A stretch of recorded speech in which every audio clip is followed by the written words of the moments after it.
All right, welcome to the big show. Larry Krueger, Jesse Naylor, Vish Kumaran. We have a page out for Vish. He confirmed earlier.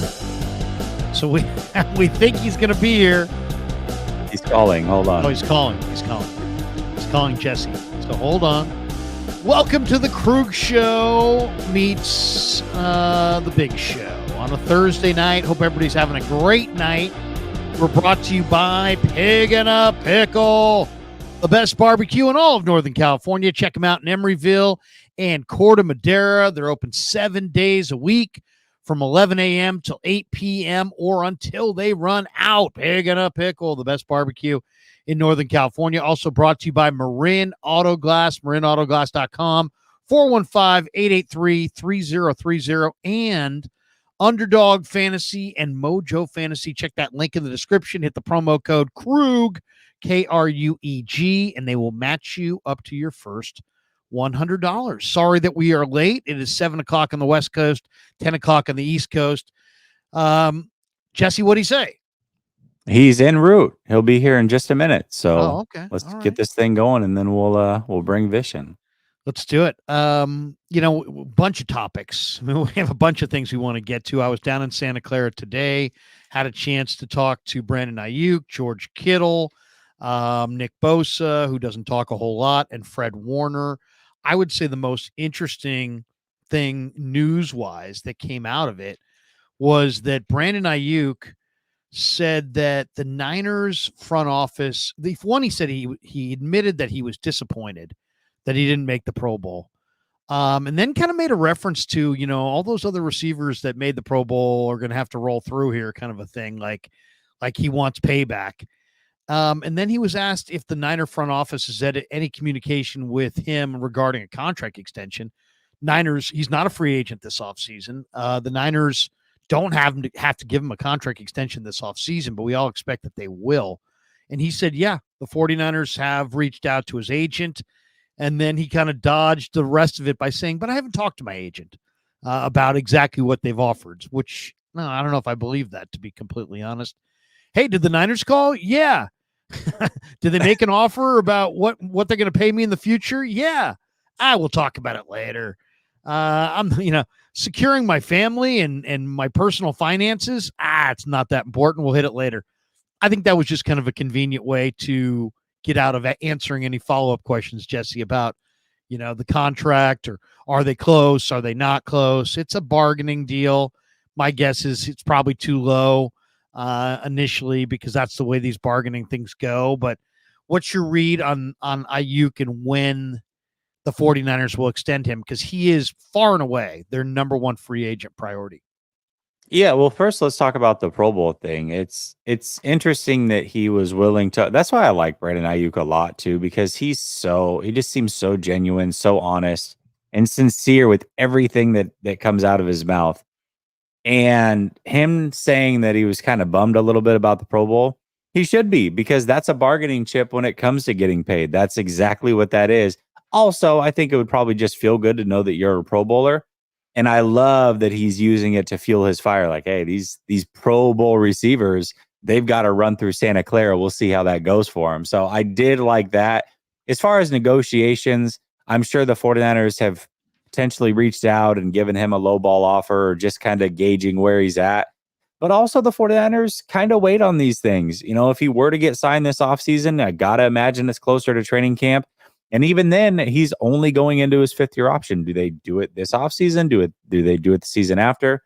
Not quite sure, but I wouldn't expect it to happen anytime soon before the draft. Certainly not. That's just not the way the 49ers have done business up until this point. So, do you feel that BA was snubbed? I don't know if we talked about this last week, but I feel like I just want to say I can see that. But I could also see a scenario where he wasn't necessarily snubbed. You got 7 of the top 10 receivers as far as yardage go coming out of the NFC. That makes it tough. I understand his yards per catch and all those numbers are fantastic, but Pro Bowl a lot of the times comes down to just overall volume, the cumulative number. There's also something special about having 100 catches in a season, and it has been that way for a while. So when you get guys like Puka Nacua reaching those milestones, really, to me, Evans was the one, not Puka, that probably shouldn't have made it. But then I can make a case for Amon-Ra St. Brown, who I think is also a very good player. So I think there's a case to be made for BA. I don't know if he was necessarily snubbed. Well, I mean, it depends what you know. I mean, this kind of goes back to our tired and lengthy discussion about Yeah. touchdown production. Yeah. I Yeah. said, hey, I was a little disappointed because he had 2 touchdowns at the halfway mark. Then he went off. What did he finish with? 8, Something like that. 8. something like Yeah. I that. think. And Evans had 13. So I mean, that's a lot more touchdowns. So if touchdowns is your thing, then Evans deserved it over Brandon. But to me, I mean, efficiency is a big part of it as well. And I don't know if I would have picked Evans off of there, but I mean, Puka Nacua did catch, he did go for over 1,400 yards, but Brandon went for 1,300 yards, and Puka did it on, 150 targets, and Brandon did it on 97 targets. Yeah. So efficiency on some level has to come into play. So I don't know. To me, also, I'm also kind of a believer that in all sports, whether it's basketball, football, baseball, that you have to kind of prove yourself, and the veterans get a slight edge. They should, over the guys who are doing it one time. And I thought that Puka would have been the guy, and it's like that I would have taken it away from for Aiyuk. But Puka's there in L.A. He had 1,400 plus yards receiving. He was very, very impressive. So I get it. I mean, I do understand. The great Vish Kumaran is here. I'm so sorry about that, Larry. I got home from work. I went straight to the nap, and then I just see my phone, missed call from Jesse Naylor, missed call from Larry Kruger. I almost called you Larry Luger. I don't know where that came from.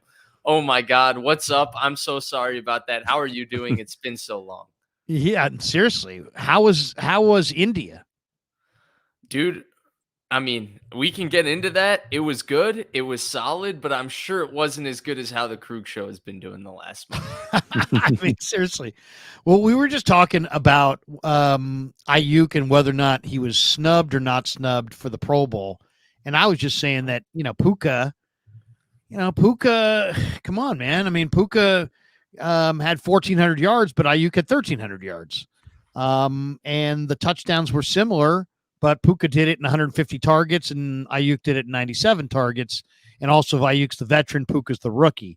And we were mentioning Evans before as well. Evans made the Pro Bowl, and whether or not Aiyuk was snubbed, he was asked about it today. That's why we brought it up. Mm-hmm. And he said, yeah, he said he felt like he was, he didn't say the word snubbed, but he said he was disappointed that he didn't make the Pro Bowl. And then he kind of made it seem like, you know what, we're going to get payback in the playoffs, kind of a thing. Where are you on, did Aiyuk get snubbed, and did he get snubbed for Evans, or did he get snubbed for Puka? And all I would say on the snub factor is get in line, right? I mean, I agree he was snubbed, but Amon-Ra was snubbed. And to me, the guy who's the biggest snub that I maybe ever seen was Antoine Winfield Jr. in Tampa, who had an amazing statistical season, and he didn't make it. So I think if you're in the snub argument, I think Antoine Winfield's probably got the best argument. Yeah, so you're 100% correct there. I think Antoine Winfield is probably the biggest snub. Is Brandon Aiyuk a snub? 100%. We're talking about one of the more efficient receiver seasons of all time. How many of his targets went for first downs? I think Kyle Posey posted the stat immediately after the season. I would expect everybody to go look at Kyle Posey's stats, because you would expect me to say it right there, but I don't know it off the top of my head. I know Kyle posted it. I'm sure you should go look at it. It was a large percent of his targets that went for first downs.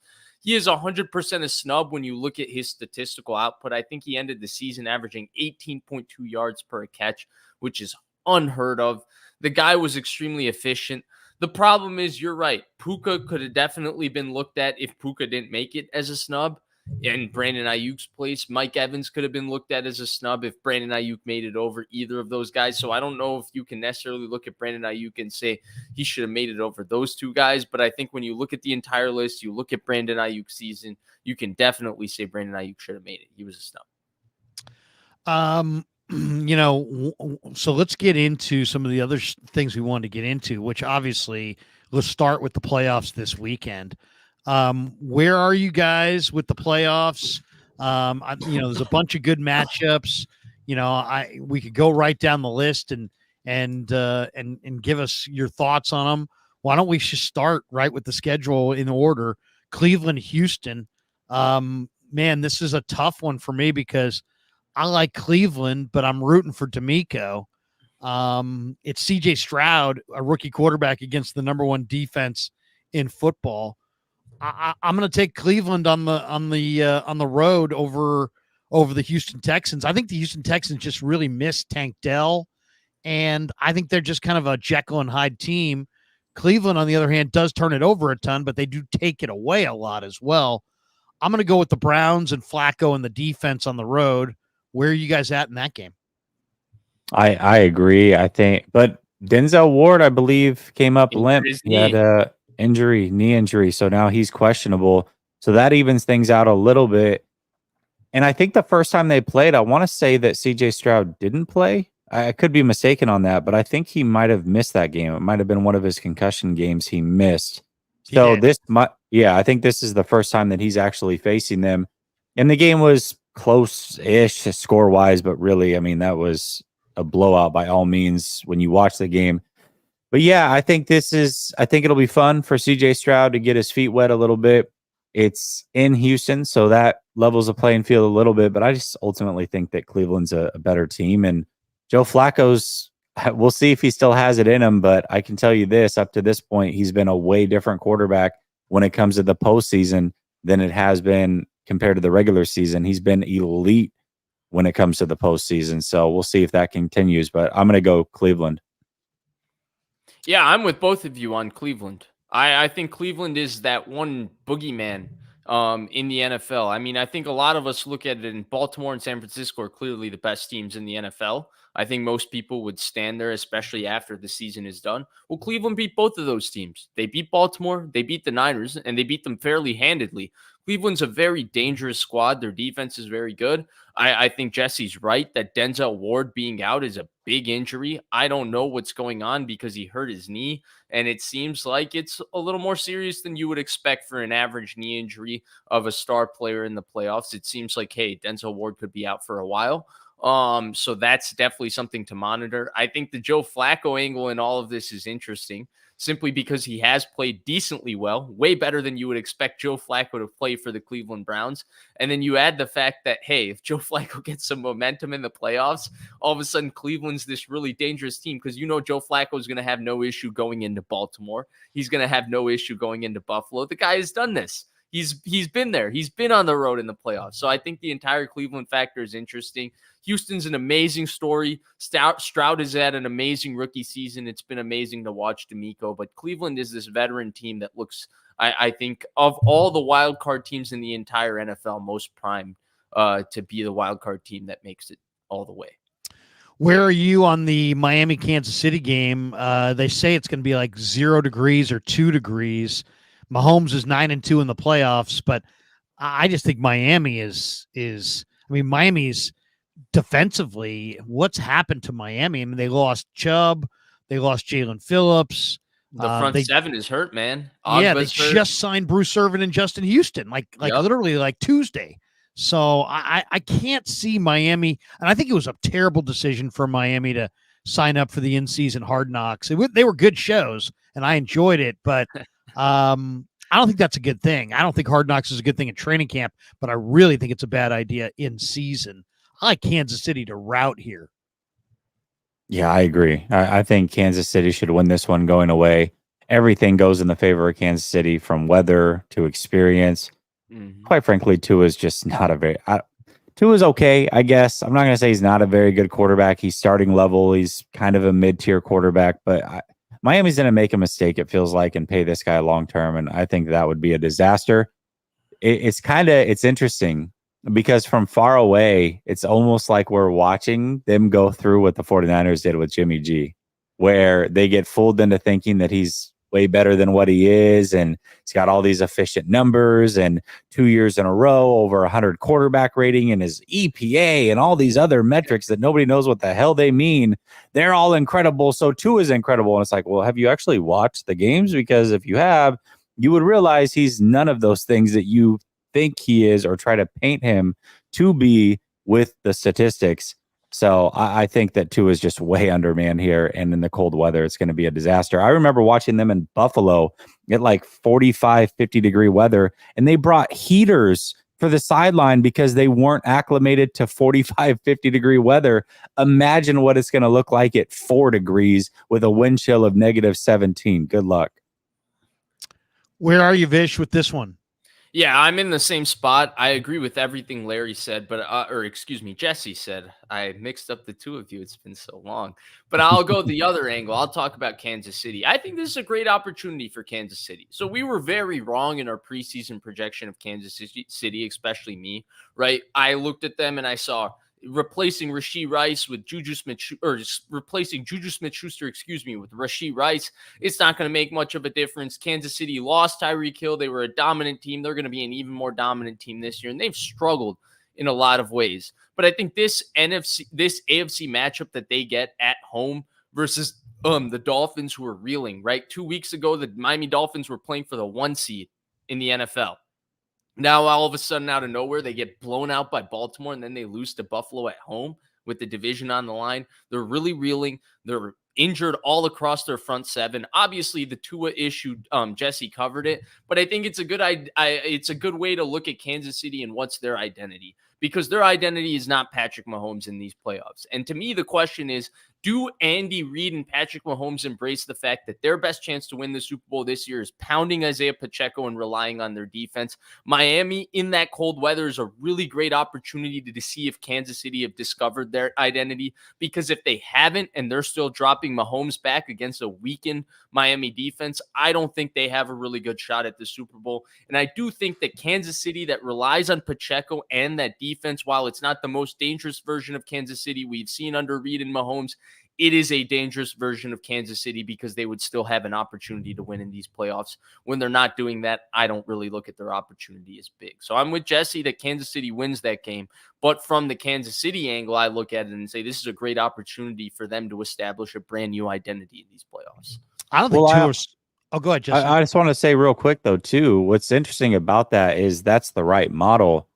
But then you also have the kicker of, okay, if we keep the game close and we need a touchdown to go win this thing, we have all the trust in the world on the best quarterback in his right arm. So that's, you really get the best of both worlds, like kind of be a game manager, even though you're the best quarterback in the world. Mm-hmm. But when we need you to go make a play, we trust you fully to make that play. Right. Go ahead, Larry. Oh, I was just going to say, I don't think Tua reads the field. I mean, I think Tua reminds me a lot of Jimmy in that, like, he's got a great offensive coordinator that sets it up for him and designs these amazing plays. And a lot of times he can get by on the first read or what the coordinator dials up for him. But if he can't, and you can take away that read, he doesn't read the coverage. I mean, you guys saw him throw into double coverage 2 plays in a row, back to back against Buffalo in the fourth quarter with the game on the line. And all Buffalo had to do was just kind of take away the initial read, make him read the field a little bit. It was like lights out. So I'm kind of wondering if Tua is kind of, I don't want to say a fraud, because I mean that's a little harsh, but he kind of reminds me a little bit of Kaepernick in that the league's adjusted to him. Can he adjust back? I don't know. I wonder about that. And then I don't know if you guys have a thought on that, but then as far as Kansas City goes, I like Kansas City to win this game, and I like Kansas City to rout. But I think there's been way too much made of the wide receiver drops, and I feel like Kansas City's got a ton of other flaws that nobody ever gets to because they lead the league in drops, right? And they lead the league in drops by wide receivers, but their tackles are heavily penalized. Mm-hmm. Kelsey's looking old. Mm-hmm. They're just not quite the same team. I mean, it's a weird thing. And now we're going to find out, not in this game, but we're going to find out in these playoffs, can Mahomes venture out on the road with kind of a flawed offensive team and still get it done because he's got a great D. Jones, those linebackers. I like all three levels of their D. But all this talk about the drops. Their Right. line ain't great. No, 100%. The interior of their line is very good, though. Yeah. And they can run the good. football behind that interior, and that's what I'm talking about. But I want to address what you brought up about Miami, because I'm with both of you 100% on Tua.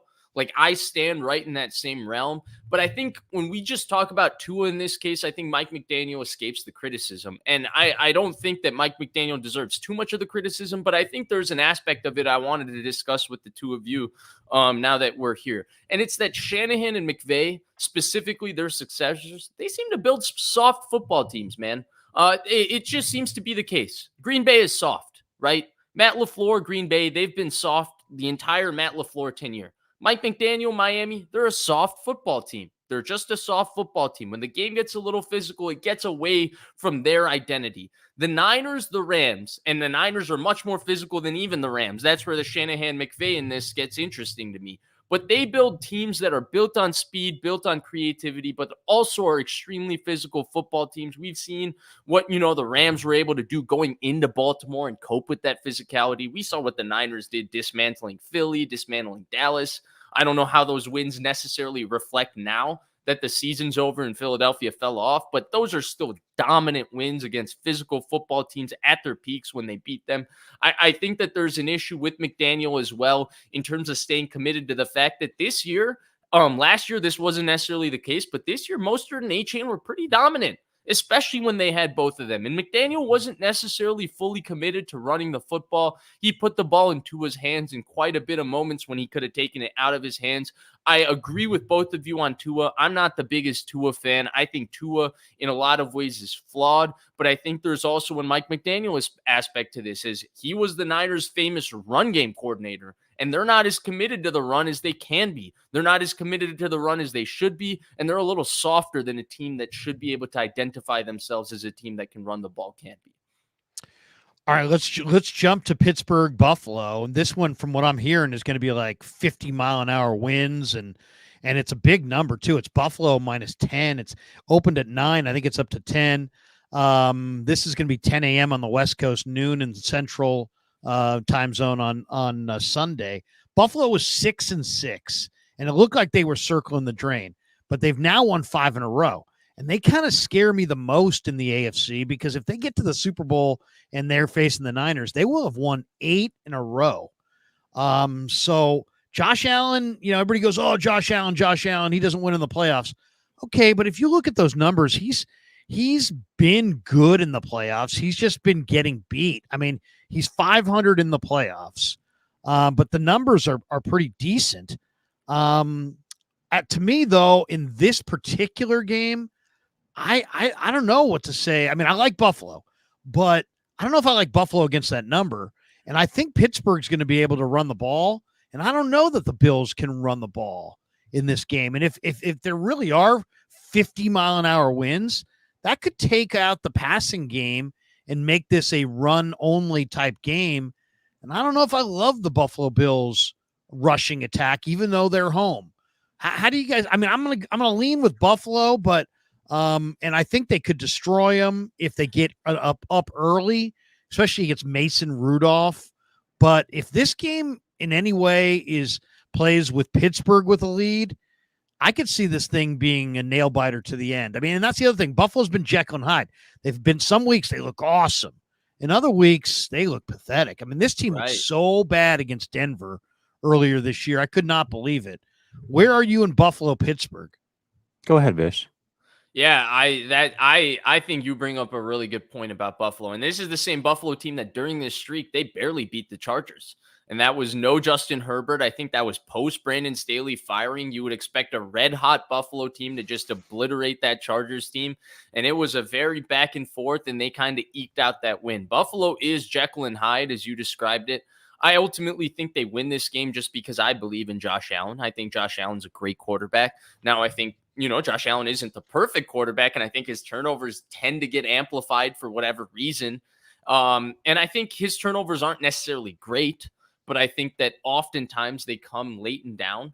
Oftentimes they're not necessarily too controversial or necessarily circumstantial in terms of what ends up happening in the outcome of the game and when he turns the football over. I think it's just the sheer number and the volume of turnovers we've seen on national TV that makes us continuously talk about it. And then the touchdowns obviously are incredible. His running, his passing, all of it combined together. He's a true star quarterback. He's a true playmaker. And I just look at it, man, like I believed in the Steelers making the playoffs. It's been a lot uglier than I thought it would be. Like, I had faith in Kenny Pickett before the season. Talk about being wrong. Turns out Mason Rudolph can do what the Steelers need to do to have this grimy playoff run, this gross playoff run. I think the Steelers would be dangerous to Baltimore if they beat the Bills, just because they've beaten Baltimore. They play Lamar Jackson very well. TJ Watt all of a sudden might come back out of nowhere. I agree with you, Larry. I think it's going to be a gross game, but I can't bet against Josh Allen on this one. I think there's too just much. Josh Allen, Mason Rudolph, and you're like, that's it. Next game. Exactly. Exactly. I can't look at that. And it's against my football religion to sit here and tell you, oh yeah, Mason Rudolph is pulling that one off. Well, the wind can be a great equalizer if you really can't throw, but I think at that point, Najee Harris is not an explosive back by any means. Right. I mean, he's, 3 yards in a cloud of dust. If Buffalo's able to also key in with their defense, and Buffalo surprisingly, and I really noticed this against Dallas. Sometimes you see teams on the field versus other teams. You're like, wow, it's a big team. 49ers 2019 really kind of dwarfed a lot of their opponents and surprised a lot of people. You heard the guys on the telecast talk about it like, man, when you see the 49ers, they're just bigger than everybody else. Buffalo kind of gives you that a little bit. And when I saw them against Dallas, it was very shocking, the physicality difference from a size and a stature standpoint. So Buffalo is not soft by any means. Now, they're not the best running team, although this is the best they've ever ran the ball with Josh Allen there. And I would say with, playoff Lenny being there, you got Cooks, and then you've also got Josh Allen, who's mobile. I think that would be enough to get it done, even if nobody can throw the ball. So I'm still going to go with Buffalo at that standpoint. But that would, if the wins are that bad, then the 10-point thing is very hard to trust anybody to win by 10. Buffalo's D is getting healthy. Isn't Von Miller back? Daquan Jones is going to be back. Steelers are not going to have TJ. What's that? Ed Oliver has had a terrific season for them. Great. He's a great player. And then I don't believe there's Minka. He hasn't practiced. Minka's going to play. He is going to go. Oh, is he? I thought I saw that. I think TJ Watt is probably going to be out, and then Minka's going to play. That's what I thought I saw. Wow. Coming into this week, Minka hadn't practiced, but he probably is going to give it a go, but he's not 100%, and obviously no TJ Watt. And they're loaded at that position because they can throw Nick Herbig and Highsmith, so they have other guys, but nobody's TJ Watt. I like Buffalo. All right, let's go to the second game on Sunday, 1:30 on the West Coast, 3:30 East Coast, or I should say 4:30 East Coast, 3:30 Central. Packers, Dallas. And this game, I first thought Dallas. My first thought is Dallas gets this done. Dallas is at home. Dallas is, CeeDee Lamb's amazing. Prescott's is really been playing well. I just think Dallas. I mean, CeeDee Lamb since week 5 has been just one of the most unstoppable in the sport. Yeah, he looks awesome, and Dallas probably has too much. And Deron Bland has had an amazing year. He's got 5 pick sixes. They got a lot of rush. They'll probably get a lead. They'll probably put Green Bay away. Okay, then I started looking at Green Bay, and you know what? Green Bay is the team that you got to watch out for because Gutekunst, the general manager there, has done an amazing freaking job. And their coach is a little bit underrated. I mean, that guy, he does nothing but win games. Jordan Love's playing well. They still got Aaron Jones. They got a lot of young talent. Musgrave. They got multiple tight ends. They got multiple receivers. Their D-line with Devontae Wyatt kind of leading the way is doing some really nice things. I mean, they got Rashawn Gary, and they got some ball hawks in the backside with Jair Alexander, Savage. I don't know, man. I just think I don't believe in Dallas. I never have. I think Green Bay is going to go there, and they're going to make a game of that. Now, I'll take Green Bay in the 7.5, But the spread, I don't think is going to come into play. I think Green Bay either wins this thing outright or Dallas gets a comfortable one-sided win. But Jordan Love in his last 8 games has 18 touchdowns and 1 pick, and he's playing well. It's incredible. They're playing Yeah. well. Really well. Dallas is looking over their shoulder. McCarthy is coaching to keep his job. You got big guys like Belichick and Harbaugh sitting out there, and Jerry's been non-committal about his future. There's a lot of pressure on McCarthy here. Normally, I'd say that's a good thing, but I don't know if that's a good thing here. I'm going to take Green Bay. I think they're going to show up in Dallas feeling like it doesn't matter, loose. I think Dallas is tight. I think Green Bay's loose. I like Green Bay because they're loose. Man, if this was in Green Bay, I would agree. And I think Green Bay actually beat them in Green Bay, if I'm not mistaken, this year. So it's not that far-fetched to think that Green Bay can win this game. But I just think Dallas is a different beast at home. Dak, for all the crap that he gets about not being clutch and what have you. I mean, you give him a home game and he tends to play well. This team hasn't lost a regular season home game, I think, in 2 seasons. And I just don't think that Green Bay can bring some of the issues that a San Francisco 49ers obviously can present, or some of these other teams. They definitely can keep up offensively. They have some names on defense, but they're probably not the best coach on defense. I don't know about schematically. There's a lot of problems there. Jair Alexander, speaking of injuries, went down with an ankle injury in practice today or yesterday. So now he's questionable. That's a big loss if he's not able to play. Sounds like Stephon Gilmore is going to play with a brace on his shoulder. So ultimately, I just think Dallas Cowboys have a little bit too much talent, but it can be fun. I think that can be a real fun game to watch, and I could see a shootout. And I will say this, you talked about Dallas being tight. Well, Green Bay is going to play about as loose as possible. You could see some trick plays going forward on 4th down, not giving an F as far as what the outcome is, because really they're playing with house money. This is a team that last year with Aaron Rodgers couldn't make the playoffs. Jordan Love takes over. They make the playoffs year 1. They're only ascending from here. They're a very young team. They should be getting better. This is all out house money for them. So yeah, they could be a dangerous dog. I definitely could see that for sure, but I'm going to go with Dallas. Yeah, I agree with elements of both of everything you guys said, except I'm going to go with Dallas as well. I think Dallas at home has been one of the more, it's been San Francisco and Baltimore that are clearly the 2 most dominant teams in the sport. And then I think third is Dallas at home. I think Dallas at home this year has been just a dominant football team. I think Green Bay's defense, I don't believe in anything Joe Barry's doing there. I know that he was more aggressive. He blitzed more at the end of the year. This is the only guy that's made Bryce Young look like a competent quarterback in the last 17 weeks. And I was a Bryce Young fan, but that rookie season was not ideal. What surrounded him was not ideal. And they struggled against just about everybody besides Joe Barry in this defense. There's a lot of talent on this defense, a lot of first-round picks invested on this defense. But for whatever reason, they haven't put it together schematics and talent-wise. I think their offense is good. I think both of you guys are right. Jordan Love is red hot. He is good. But I think that there's something about coming into a big playoff game on the road at Dallas against a veteran team with a bunch of young players. I think it is a learning experience. I think it's difficult to do. I agree Green Bay is playing with house money. I think the Aaron Jones element with him getting healthy and him playing underrated, really, really excellent the last couple weeks is going to be a factor. I'm with you, Krug, on Green Bay covering. I'm with you, Jesse, on this being a close game, but I think Dallas will pull it out. Watson it's funny. Should be back too. I think Watson will be back. Watson should be back. He's been out. Yeah, he's been out. I mean, here's the only thing about Dallas is the reason I think they're so overrated. They played 7 games this year against the Giants, the Jets, the Pats, the Panthers, and the Commanders. And that's a lot of games, man. And they won those games by an average of over 30 points a game. Right.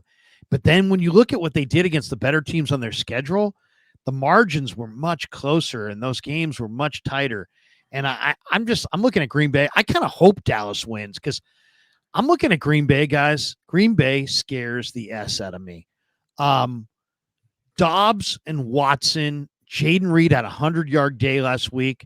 In the last month, Dontavian Wilks is playing amazing.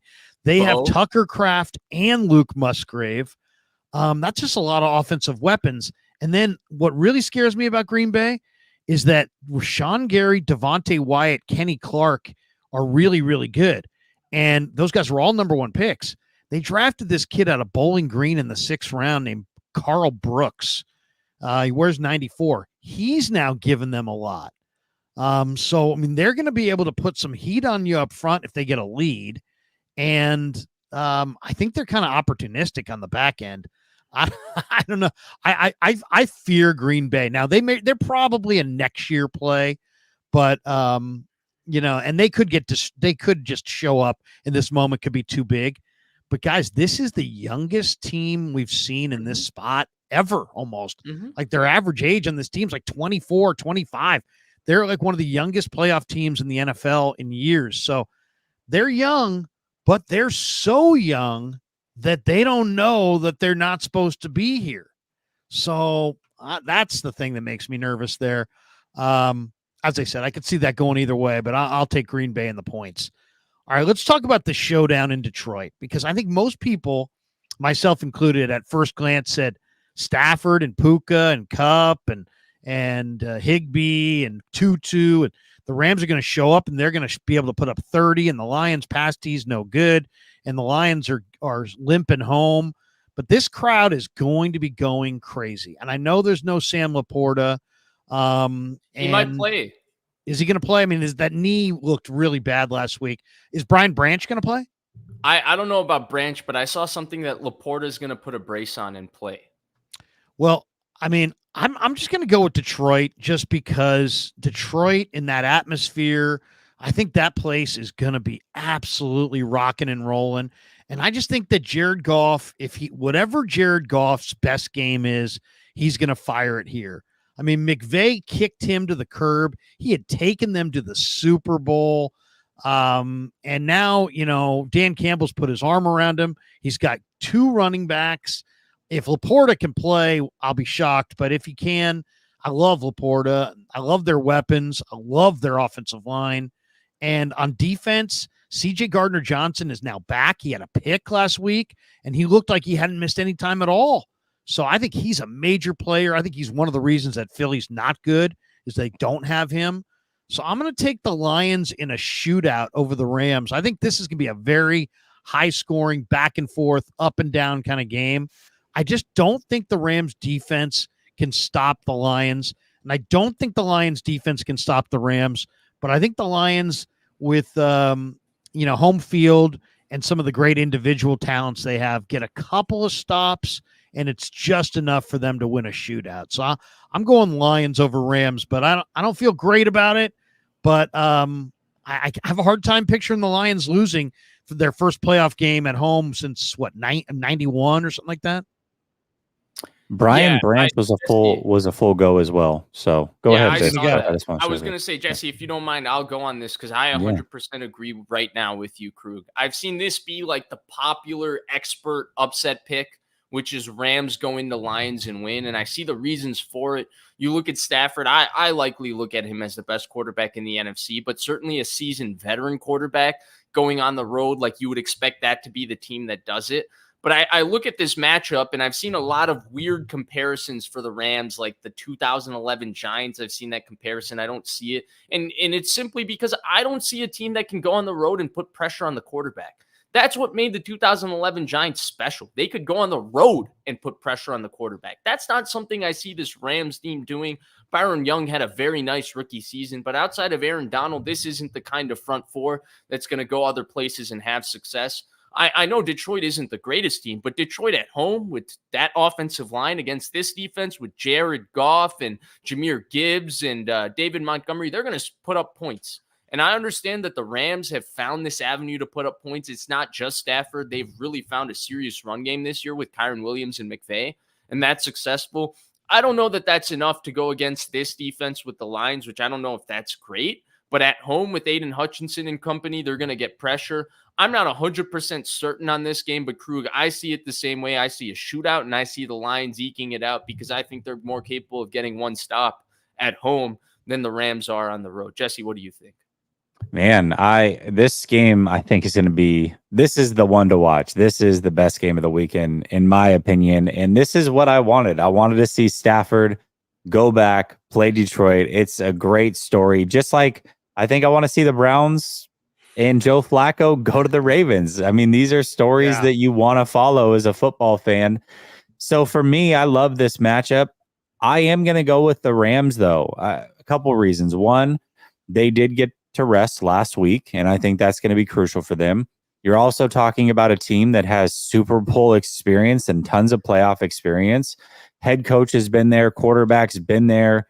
A lot of players on that offense have been there. And over the last 6 weeks, not this last week included because their starters really didn't play, but the 6 weeks prior, they've been averaging 31.3 points a game. And they put up 31 and 37, I believe, respectively, against Cleveland and Baltimore. That's a big deal to me. And with Baltimore being an early start on the road. Right, on the road in the rain. So the way I look at it is if it's going to be two offenses going head to head, then I'm going to go with the quarterback that I trust most. And if Goff gets pressure in his face, I don't trust it. And I do trust Stafford. So I'm going to go with Stafford just simply being better than Goff and them ultimately winning that game. But man, I really could see this going either way. And I'm rooting for the Lions. I mean, I would love for their fan base to get a win. I think it would mean a lot for them. They deserve it. It's funny, though. The only thing I'll say about this game is that, man, if the Rams do get it done, then so much for the old saying, well, there's three in phases of the game, because the Rams are bad in two of the three phases. I mean, it's a great offense, but it's a lousy special teams, and it's just a marginal D. And Aaron Donald's not the player that he was, but maybe Stafford. I'll say this about the Rams. The Rams not only put up 30 a game, they put up 30 a game against good defenses. They did it to the Niners. They did it to the Ravens. They did it to the Browns. I mean, I don't know that they can be stopped. So it's a complete Detroit team with a pass D that's kind of iffy. A more complete Detroit team against a 1/3 of a Ram team, but that 1/3 is spectacular. I think it's a shootout. I think that's a field goal game any way you slice it. It might be who's got the ball last wins, but I think the crowd's going to carry the Lions to victory there. Campbell's going to go for two, and they're going to blow it. From the 10. I think that aggression with Campbell and Ben Johnson is going to play a difference. But I think the other aspect of it is I think the Lions are fully capable of just keeping the ball out of Stafford's hands.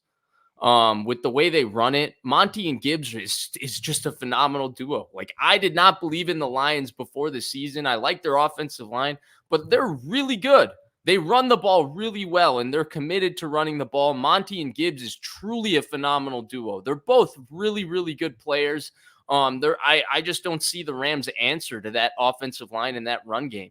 And I think ultimately when you reduce possessions on Stafford, and I love Stafford more than anybody. I think Stafford is an amazing quarterback. But when you reduce possessions on Stafford and just force the game for him to be aggressive, that's when he tends to make that one mistake that everybody always talks about with his career. And I think this is kind of one of those unfortunate situations where Krug nailed it. They're a one-phase team. Their offense is really good with him and McVay and Kyron Williams and Puka and Cooper Kupp, but they're not that good on defense and they're not that good on special teams. And when you're going into Detroit, when it's going to be louder than it's ever been because they finally have a home playoff game, I think that's a tough matchup. And I think you hit on it right there as far as the Lions will, and I've seen them a few times do this year, they will play disciplined complementary football. So, and they're going to have to in this game. And they probably will. They'll probably limit the possessions. And I agree. And they're going to need to do that, but I think they are going to do that. And I agree. I like the Lions there. All right, let's go to Philly and Tampa. Philly may be handed the lucky card in that they may have matched up with the one team that they actually can handle in the Buccaneers. It won't be a hostile territory, but I mean, it's hard to pick the Eagles when they just got routed by the Giants, beaten at home by the Cardinals. Sirianni just looks like he's looking over his shoulder, waiting for the axe to fall on his head. Philly doesn't have much. They really don't. I mean, last year, 70 sacks. This year, 43 sacks. And Jordan Davis woefully out of shape. Their D-line's not the same. Now they're not even really stopping the run. A.J. Brown's hurt. I mean, Philly was 10-1. They finished 1-5. I don't know, guys. I could see Philly winning this game comfortably, but I can also see Tampa Bay routing them and sending them into the offseason with maybe Sirianni getting dumped a year after he went to the Super Bowl and won the conference. So I'm going to take the Bucs at home because I like their red zone defense. They have more momentum than the last two teams the Eagles lost to. But I wouldn't be surprised if the Eagles could circle the wagons and get this win. I don't know who to root for in this one, but because I can't stand the Eagles, but I have a respect for how they're 3 future Hall of Famers on the O-line. And I don't want to see the Eagles I don't want to see the Eagles next week. Why? Because that means they will have kind of gotten off the deck and picked themselves up and kind of dusted themselves off. And then they're going to have to be killed off again. I'm going to lean to Tampa, but with no conviction. Where are you guys on that one? I'm with Tampa as well. I can't see Philly turning it around. I really cannot. They've got way too many injuries at the wrong time of the season. It's in Tampa. And I think that Tampa has some underrated players. And I don't know how that Tampa with that passing game and those receivers is going to be very tough for that defense to stop. I just don't understand how they can keep up point for point with Tampa, which is a weird thing to say, but without AJ Brown, I just don't see it happening. And I agree with you. I think Sirianni is going to get fired. I think that this is his last season there. They're going to lose to Tampa. He's going to lose his job, and that's going to be the end of it. And I don't trust Tampa at all. How can you trust, the Philly at all? How can you trust a team that lost to the Cardinals when they needed it and then started their starters against the Giants and were getting mopped by 3 scores before they took them out? There's no way I can trust that team. Tampa's going to win this game, I believe. Yeah, let's make it a clean sweep, 3 in a row. I'm going to go with Tampa as well. I'm with Larry that, like, if you look at the matchups in the NFC, this is the one that you can kind of give yourself, like, okay, Philly could win this one if things do happen. But I think Jesse kind of nailed it. I think their defense kind of matches up poorly with the Tampa Bay offense that's just incapable of running the football. Well, they don't need to run the football against Philly because Philly's got no chance at stopping their pass game. Really, the antidote to stopping Baker Mayfield in that pass game is putting pressure on Baker. And for all the Philadelphia talk of their secondary, their front seven has not dominated teams. And Tampa's offensive line is underratedly pretty good. And then you can run the football on Tampa Bay's defense. But Philly has not been a committed and identified themselves as a running football team, especially in the second half of this year. They had moments with DeAndre Swift at the beginning of this year. I don't think Swift is the greatest back, but they committed themselves to that identity. They have not done that in the second half of this year. I think that this is all rearing towards a very ugly end with Philly. I think when you look at, them going back to training camp, Jesse nailed it with them losing to Arizona in a must-win game where Dallas lost. And then them losing to the Giants in that second half, like trying to just get some good football going in the first half and not have any momentum and anything like that. It looks really ugly for Philadelphia. I don't know that Tampa Bay is the greatest team, but at home, I think this matchup plays out pretty favorably for them. And it's kind of unfortunate because I would have loved to have the Niners be the one that hammer in this Philadelphia and end their season. And they might not even get that opportunity because Philadelphia might, bow out a round before that even comes true. I kept touting early in the year, man, the Eagles are not the same team. They lost both their coordinators. But I kind of was doing it wishful thinking, just like, hey, they lost both their coordinators. I really expected them to not be that much different. I thought, well, they'll replace their coordinators with suitable coordinators, and but I liked it as a talking point. I didn't dream that it would be the way it was. I mean, Sean Desai was a disaster. Patricia, not a whole lot better. Even worse. And offensively, Shane Steichen, Gannon's been good in Arizona. Steichen was good in Indy. But I wanted to ask you guys this one observation. I think I heard it on the NFL show. Marcus Spears brought it up to Mina Kimes. And I wonder how much you think this is a factor.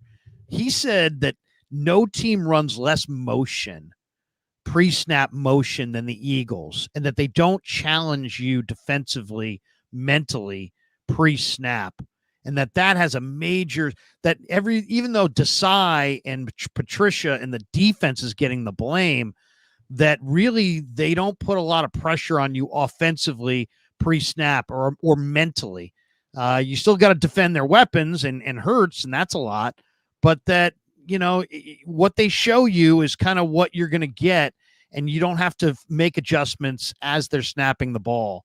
Vish, you love to get into the X's and O's on football. I mean, what do you think? I mean, are we in a period now where you have to have a lot of, the Niners use a ton of pre-snap motions, a lot of shifts, a lot of motions, a lot of movement, trying to identify coverage.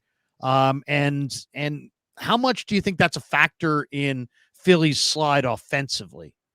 So I actually disagree with that point, and I think there's a very, very deeper understanding of what Philly's got going on in offense. So if I remember correctly, they were low in terms of motion used with Steichen. Now they used more motion than they use now, but it wasn't like they were a heavy motion team with Steichen as well. And what I think of motion is that I think it's kind of become the buzzword in the statistic because it's popular amongst the Shanahan scheme, and the Shanahan scheme is kind of what's relevant in the NFL right now. So motion has been an easy indicator where teams immediately go, if you use motion, you should have a good offense. I don't necessarily think that's the case. If you hear a guy like Peyton Manning talk about motion and what it does for an offense, he didn't necessarily prefer it, because in these static looks, he was able to sit there and analyze and know what the defense is doing pre-snap.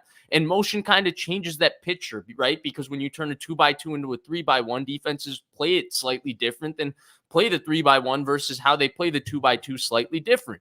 And so I think motion is beneficial if you have a reason for why you're doing it, if you have a why for why you're doing it, and you know why you're doing it as a team and have an understanding. The Shanahan guys, all of them, starting with Kyle, they have a why on why they motion on every single play, and I think that why makes sense. For Philadelphia, I don't know that it necessarily makes sense. I think the bigger issue is the lack of tie-in in their entire offense. It feels disjointed to me. Last year with Shane Steichen, and I think this was a great way for them to manage Hurts. One, it started with the run game, but then off of the run game, they had this incredible RPO game where, if you overplayed their running and you overplayed this zone read action, they were able to flip it out to an open man, and they were able to take advantage of extra numbers in the box.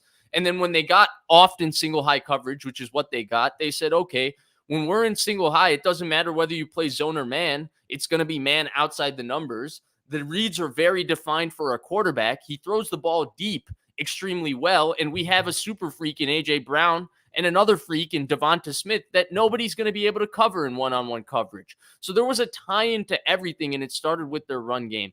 This year, I found their offense, even when they were successful in 10-1, to be highly analytical, where like a second down would always be a run, a first down would always be a pass, and it felt like, okay, they would be in the shotgun and they would have that quarterback draw play. It felt like situationally down by down, they were very analytical on what they called rather than them being a tie-in from first down to second down to third down and how they're attacking teams down the field. I think that's their bigger issue. I think their lack of an identity on offense. I think that last year, despite all the good things Jalen Hurts did, they had an identity starting with their run game that tied into everything that they did. I don't think that exists. I think that's their bigger issue. I don't know that simply creating more pre-snap movement is going to help their offense, given that they were rather static even in their most successful moments. I think you need a why and a reason for why you're motioning. If you're not motioning, you can have an equally successful offense. You just need to have a tie-in with your run, pass game, and how you play call. And I think that's the bigger issue for Philadelphia. I have something that I think is causing Philly a lot of issues on offense, and it's not the motion either, but it's them running out of shotgun with a running back side by side with their quarterback. They run pistol / under center with a running back behind the quarterback, by far the least amount in the league. And what that's going to do is it's going to tie down what you can do in the run game. When you have a running back by the side of the quarterback, you usually are running one direction. You're usually staying within the tackles. So you're taking away all counter runs. You're taking away all outside zone runs, and you're limiting what your running back can do. And you become very predictable in a run game sense. And you're also taking away play action because nobody's fooled. Everybody can see exactly where the ball's going. There is no fooling anybody when you're faking a play action to the guy next to you. So I think that you've taken play action out of it. You've taken outside run or outside zones away from you, and you've taken the counter runs away by lining up in that fashion, and it's ruining their offense. Yeah, 100%. It's interesting. I think they're also becoming predictable in some of the things that they're doing. I almost feel like they're losing confidence in the play caller because you can kind of see it out there. And now the loss of A.J. Brown, that hurts them. A.J. Brown's out, right? I mean, there's no chance he's playing in this game. It I sounds don't like know he's if out, he's but I been don't know. ruled out, but I know he hasn't been practicing yet. And Larry, by the way, not to cut you off, but I do think that there's a quarterback element in all of this when you pay a guy $250 million. I think you're realizing the limitations of where he is right now as well. And I've never known where to stand on this Jalen Hurts situation because I was too low on him. When he came out, I was too low on him after his first 2 years, and his third year kind of shit on my face, for lack of a better term, in terms of him being way better than I thought he could ever be. And then this fourth year has kind of come back to what I think he could be, but I don't know that it's necessarily all on him. But I do think that there's an element of, hey, they are limited in what they can do in the drop back element. There's a specific style that they discovered with Steichen that's kind of like a Seattle Russell Wilson style. And they're unable to find that when they're not running the football. And as Jesse brought up and you brought up as well, the disjointedness in terms of their offense. Ooh, look at that change in setup. Look at that. Look at that. Okay, today was a big day in football. Pete Carroll out, Nick Saban out, Bill Belichick out. Let's start with Belichick. The guy's got 8 Super Bowl rings, and people, before you correct me, no. The two with the Giants. He's got 6. He's got 8. He's got 8. He's got 8 Super Bowl rings. He was a great defensive coach with the New York Giants. Went to New England. He got 6 there, but they went 4-13 this year, and they haven't been to the playoffs in 5 years. And so he's out, and Pete Carroll's out, which was kind of a surprise to me because I thought John Schneider made the calls in Seattle, and Pete hired John, and I just had a hard time ever seeing John chasing Pete out the door, but I don't think it was John. I think it was probably the owners who kind of put that on John and said it's time for Pete to go. So Pete's out, Saban's out. Saban, no doubt, the greatest college football coach of all time. I mean, you can make arguments for other guys. Jimmy Johnson was fantastic. Howard Schnellenberger was amazing. Tom Osborne, Barry Switzer. There are many others that you could get in that Woody Hayes, if you want to go back, Bo Schembechler. There's a lot of great college coaches for sure. A lot of great ones. But I think Pete's, and Pete, not to mention Pete, but Nick Saban, probably at the top of the heap when it comes to college coaches.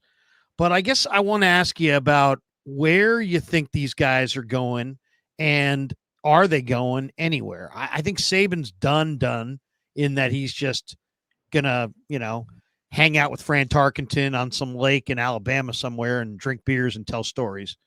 As far as Pete goes, I think Pete's probably done. He's going to stay on in Seattle as some kind of grandfatherly figure there. And I can see I'm looking at the odds on the Seahawks next coach. They've got Dan Quinn as a 1-to-1 favorite, right, with Vrabel being the second choice, and Bobby Slowick, believe it or not, who's going to be a hot name this offseason as the third choice. And then there's Belichick. And, I don't know what you guys think of Belichick as far as where he's at. He was very much like a beaten man in as far as the press conferences the last couple weeks. Like, he didn't sound even like himself. And, I was doing a couple interviews with national football guys in the last few weeks, and they're saying, I'm asking them, Belichick's out in New England most likely. Where's he going next? Who's he going to be the head coach for? Is he going to be the general manager? Personally, I think that Belichick, the GM, totally let down Belichick, the head coach. I think Belichick can't pick players, and he was never great at it, but he always had help. And then it was his show the last few years, and they haven't had a guy who they drafted in the first 3 rounds stick around for a second contract since Duron Harmon. It's been years since they had somebody they drafted in the first 3 rounds get a second contract. The odds as far as his next team are Falcons, Commanders, Titans, Panthers at the top of the list. And I guess people, he could stick around and coach for to try to beat Shula's win record. But the guys that I've talked to said, you know what? He's not going to coach and he's not going to be a GM. He's just going to be kind of like a veteran football consultant operations guy that he's burned out. And yet he says he wants to coach. What do you guys think? Where's he headed? I think he wants where to are any coach. of those guys headed? Yeah. I think he wants to. I think Saban's done. I think Carroll's done. I think that Belichick, if given the opportunity, would love to coach. But to me, there's only two teams that really make sense for him. I think he needs to go somewhere where there's an established quarterback, established receivers, and some names on defense that maybe that defense is underachieving a little bit. And I agree with you. I think that he shouldn't be the GM. And there are two teams that really fit the bill for being perfect for him. I think number one would be the Philadelphia Eagles. You've already got Roseman there. You're going to fire, most likely, your head coach in Sirianni, especially if they lose to Tampa. It's almost a done deal. So then why not Bill Belichick? Like, he would be the perfect guy. It's a Northeast coach already. He's used to that weather. You know he's going to get the most out of that defense. One thing that has not faltered, New England, without arguably its two best defensive players this year, their defense was still very good. Yeah. So if anybody's in it, there's plenty of talent on the Eagles defense, plenty of talent. He would be great. He would make that defense about as good as you can make it, and then bring in somebody that he trusts to run the offense. And all of a sudden you've got a serious contender potentially again. And I think the other one is Dallas. Now, Dallas maybe makes less sense because I don't know about Belichick and Jerry Jones, how they would get along, but I'm sure that they've talked a ton at owners' meetings and what have you. So I don't know what that relationship is like, but that's the other perfect team. If he doesn't go to those teams, Washington doesn't make any sense. Washington needs to get a young quarterback. They'd probably need to get an offensive mind to pair with that young quarterback. Justin Herbert needs an offensive-minded coach. I don't think that Bill Belichick makes any sense. I mean, him and Tepper would be a disaster. Mm-hmm. So I don't think that makes any sense. I just, if he doesn't go to either of those two teams, and it might not be likely, I would say Philly number one, Dallas number two. Other than that, I don't think he coaches. Yeah, first of all, I'm pretty sad. Like, there's an element of it. I know you guys are a tad bit older than me, and I like reminding you that you're, just a tad bit older than me. Just a tad bit, yeah. Just a tad bit. You were freshmen. I was a senior when you were a freshman. Jesse was a junior. No, okay, go ahead. But there's an element of, holy cow, in my lifetime, like, Saban is the quintessential, like, the college coach that's kind of synonymous with the game. And Belichick, that scowl on his face, wearing that stupid hoodie in gray or navy blue for the New England Patriots, that somehow they couldn't even get a new one. It's almost like it's been sitting in his closet for 2 years before he even wore it the first time. Like, that was like synonymous with football for me. And so seeing those two guys go, and then Carroll, who objectively in my entire lifetime between USC and Seattle has been a great coach, right? When he was failing with the Jets and stuff, I wasn't necessarily alive. And, I've been told stories that he was excellent as a defensive coordinator of the 49ers. And so, like, those are three, like, just phenomenal coaches in my lifetime that I look at as some of the greatest coaches. They're now, like, gone. And it's, like, weird to think about. Like, they're no longer coaching where I tie them to. So that's an element of it. I'm with both of you on Saban being done. Like, I don't necessarily think he was as forced to walk away as Carroll or Belichick. I think that was purely, I'm done with this, and that was a decision that he was able to make for himself. I mean, Carroll clearly didn't sound done, but it sounded like Seattle was done with Carroll. And they seem to still want him around in some capacity. We'll see how that works out with his energy. I do think if they hire a Dan Quinn, all of a sudden it makes it easier for him to continue, right? Because he has a relationship with Dan Quinn. That was a guy he hired from Florida and all of that when Gus Bradley left. So there's an element to that. And then finally with Belichick, I'm kind of sad about this entire situation because I think he deserved another year in New England. I think it's, unceremonious for him to walk away this way. And I'm with Jesse. I don't know that there's a fit for him other than if you put a veteran team that's ready to win. I still think he's a great coach. Without Judon, without Gonzalez this year, they had an unbelievable defense. The guy turned Jabril Peppers into one of the best safeties in the sport, like out of nowhere. And he's still an unbelievable coach, but I just think what happened with Mac Jones, the way they developed Mac Jones, the lack of weapons on that offense, the lack of their ability to accumulate talent. I think when they lost Scarnecchia, we've seen 2 instances of them losing Scarnecchia and that offensive line dropping from being like above average to just being bad. The first one was, I think, 2015. They didn't have Scarnecchia. He retired for a year, and Brady got beaten up in Denver by Von Miller and company. And then this last couple of years, without Scarnecchia, it's not been the same offense. I think a lot has gotten away from him. The GM stuff, you guys nailed it. I mean, how many picks has he missed on as the GM of the Patriots? And they accumulate picks. He trades down in every draft. And every draft, he's missing on every player he's trading down on, and he's missing on the picks he's accumulating by trading down on these players.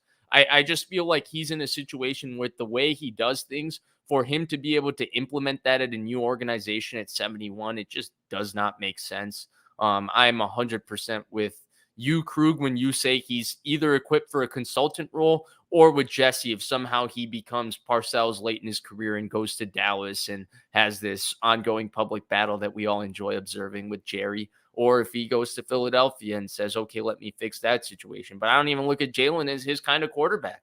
So I don't know. I have 2 spots for Belichick, and they're both freaking wild. All right. But first, let me get through these super chats, and we'll jump back into that. See how I teased that? I don't necessarily love how you teased that. I wanted to hear which spots you had. Juan Neri says 49ers fans go vote for Brock Purdy and McCaffrey for the FedEx Air and Ground Players of the Year. Go Niners. Also, Larry, will Brock be having a press conference tomorrow? No, he will not. He will not be having a press conference tomorrow. Not enough sauce says start a franchise with Belichick or Carroll. Oh, wow.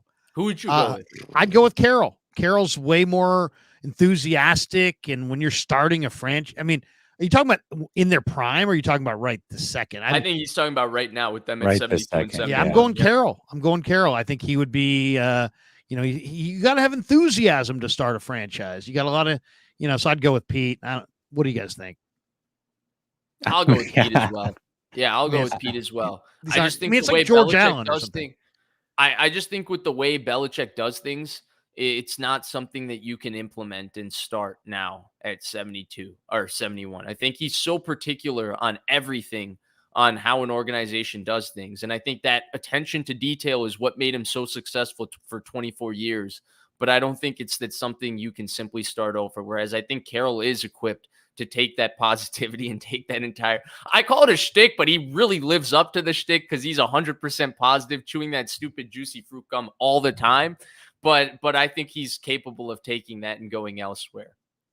Yeah, I would tend to agree. But then the flip side is, gosh, he's made some horrible decisions when it comes to coordinators too. It's like, I wouldn't want either one of them at this point, unless you are an established team. Like I said, him and Philly and him and Dallas just make way too much sense. And when I say him, I mean Belichick. Ready, Set, Rush says Packers are 4-0 versus Dallas in the playoffs. Dallas 13-0 at home. Are Packers 4-0 against Dallas? I don't think so. I feel like they lost a couple years ago. I don't think so. I I think I can remember Dallas beating the Packers in the 90s. Yeah. It might be 4-0. It might be 4-0 against Dallas at home. I could have swore I read that Dallas in Green Bay played a slew of playoff games, more than 4. He says in Dallas. Packers are 4-0 in Dallas at home. He posted another comment. Oh, he did? Okay. Yeah. In Dallas. Yeah, well, that's possible. Randall, have not missed your stuff. I'm seeing it. He says Monty and Gibbs smashing the Lambs back to LA, knocking them out of the playoffs. That will be the headline. Yeah. Good backfield combination, no question. And Smack Jones _919 says, shout out to the Big Show for keeping me entertained with the Niner news.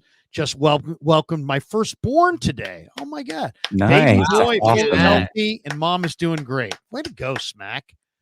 Well, I'll say this, Smack, not near as cool watching us, but I remember my oldest, so my firstborn was born on a Thursday night football. Mom slept in the hospital bed, and I held my son wearing his 49ers gear, first 49ers gear, watching the 49ers beat the Seattle Seahawks on Thursday Night Football. So it didn't get much better than that. Sorry, we are not quite as good as watching the 49ers win, but hopefully we're filling in very nicely for you. Smack, you know me, man. I don't like to tell people how to live or what to do. Yeah, I used to work with the great Gary Radnich, whose famous line was, "How you feel is how you feel." But I will say this, and I mean this from the bottom of my heart. Turn off your computer, turn off your phone, put it away, go do something baby related. You don't want to go think of the day your kid was born and then be like, and then I remember Vish said he didn't like the secondary of the Browns against you. It's not a story that's going to age well. You know what I mean? You're going to get stank eye from your bride. It's like Krug then said, no, it's not going to age well. You just, I don't know if you got to knit or if you got to go watch baby specials or go buy the diaper genie or something. Go do something right now. Turn this show off and don't have this as your lasting memory of the day your firstborn was coming into the world. And then Jesse said, I agree with you, Krug. You're going to tell that story and your wife's going to slap you. And your in-laws are going to hate you. And everybody's going to be like, you have no perspective. I'm just joking, Smack. Do what you want. But you know what I'm saying. Congrats, though, to Smack. Shout out to seriously. him. And hopefully his baby is born in the year that the Niners, accomplish. Yeah, that'd be something. big. That's the only other thing I'll say is, you know what? My daughter was born yesterday. I mean, it seems like yesterday. And she's 22 years old and in grad school. All I would say is it goes by fast, my brother. Krug went straight cats in a cradle on us. He first told Smack, he's talking about you don't spend time with your kid. Now he's talking about how fast time grows. Krug, you're getting sentimental on us? Yeah. I'm just gonna no, I'm not gonna cry. No, but it does. It goes by fast. People always say that. The days are long, but the years are short. Change as many diapers as you can. And if there's any marital advice I could give you, it's one phrase. How does it go? Oh, here it is. You're right, honey. Well, and I will also say this: you're not a parent until you get pooped or peed on. So that'll be the initiation to being a parent. So get ready for that. That one, and no, you don't look fat in that. That's the other one. That's after that, you're on your own. All right. JH says, any chance the Eagles go after Belichick? Well, you know what? Jesse just kind of outlined an Eagle idea. Let's get back to Belichick for just a second. Okay. I got two ideas for Belichick, and they're both bad, but I kind of could see them both coming true. Mark Davis just hired Dave Ziegler and Josh McDaniels. Why? Because he wanted a little bit of that New England magic. But then those guys bombed out because McDaniel sucks and the GM Ziegler is only marginally better. The Raiders are talking to Tom Telesco about being the GM, which would be a great hire because I think Telesco was wrongfully fired with Brandon Staley with the Chargers. There's been an awful lot of talk the Raiders are going to either go with Jim Harbaugh or I think the sentimental choice is to bring back Antonio Pierce. I think what the Raiders are going to do is they're going to go give the bag to Belichick, and they're going to let Antonio Pierce be the defensive coordinator under Bill Belichick while Belichick's really the defensive coordinator. So I'm not saying that Antonio Pierce is a stooge and he's just there for nothing. I just think he's young, and I think they like him. I think they want to keep him. I think they'll figure out a way to keep him and have Belichick kind of be the czar of defense as the head coach. I think Belichick is going to wind up with the Raiders. I really do. Because all the talk about Harbaugh's smarter than that. He has the experience with the Raiders organization, but I think Harbaugh's like, he came to the Niners. Why did he come to the Niners? Because he saw that Singletary had a ton of talent and didn't know how to coach. He's going to go to the Chargers because of the same reason. He sees the Chargers have a ton of talent and Brandon Staley doesn't know how to coach. So he's going to ride in there with Herbert and all that talent. I mean, Telesco even drafted well this last year for the most part outside of the TCU wide receiver. The rest of that draft was nails. I think the Chargers are absolutely ready to win, and they need what Belichick has, that discipline, that structure, that focus. And I think if they get Telesco, let Bill just coach, I think the Raiders could have a resurgence under Telesco and Belichick in the desert. What do you guys think of that one? Go ahead, Vish. Yeah, that's an interesting one to me. The culture fit, right? They didn't seem to like the Josh McDaniels culture, which he seemed to take from Bill. So I don't know how that would necessarily work. From strictly a football standpoint, I kind of do understand where you're coming from, Larry. Like, I think it kind of does fit the Belichick vibe. They've got a dominant defensive player in Max Crosby and a defense that kind of did play pretty well through the back half of the season under Antonio Pierce. And it could work with Bill Belichick. And then they have an offensive line that's pretty decent. Colton Miller is really good. Maybe they bring Jacobs back. They bring Adams back. Like, it does fit the Patriots vibe. I don't know what quarterback they would go get. Maybe they get Kirk Cousins with Belichick and Tom Telesco and try to do an entire thing. But I don't know that it necessarily fixes or alleviates any of the issues that the Raiders had with McDaniels. I think, or it just gives them a better version of McDaniels. I kind of understand where you're coming from a football standpoint, and I kind of could see that happening simply because the Raiders have no other direction to go for a big name, and I don't necessarily know where Belichick's best option is here. I do think the Harbaugh element of the Raiders is part of like that being his dream job, right? No, too, he was coaching under whomever I was coaching. Was it still who replaced John Gruden in Oakland, the offensive coordinator? Bill Callahan. Bill Callahan. I think his first job was quality control in 2002 for Bill Callahan under the Raiders.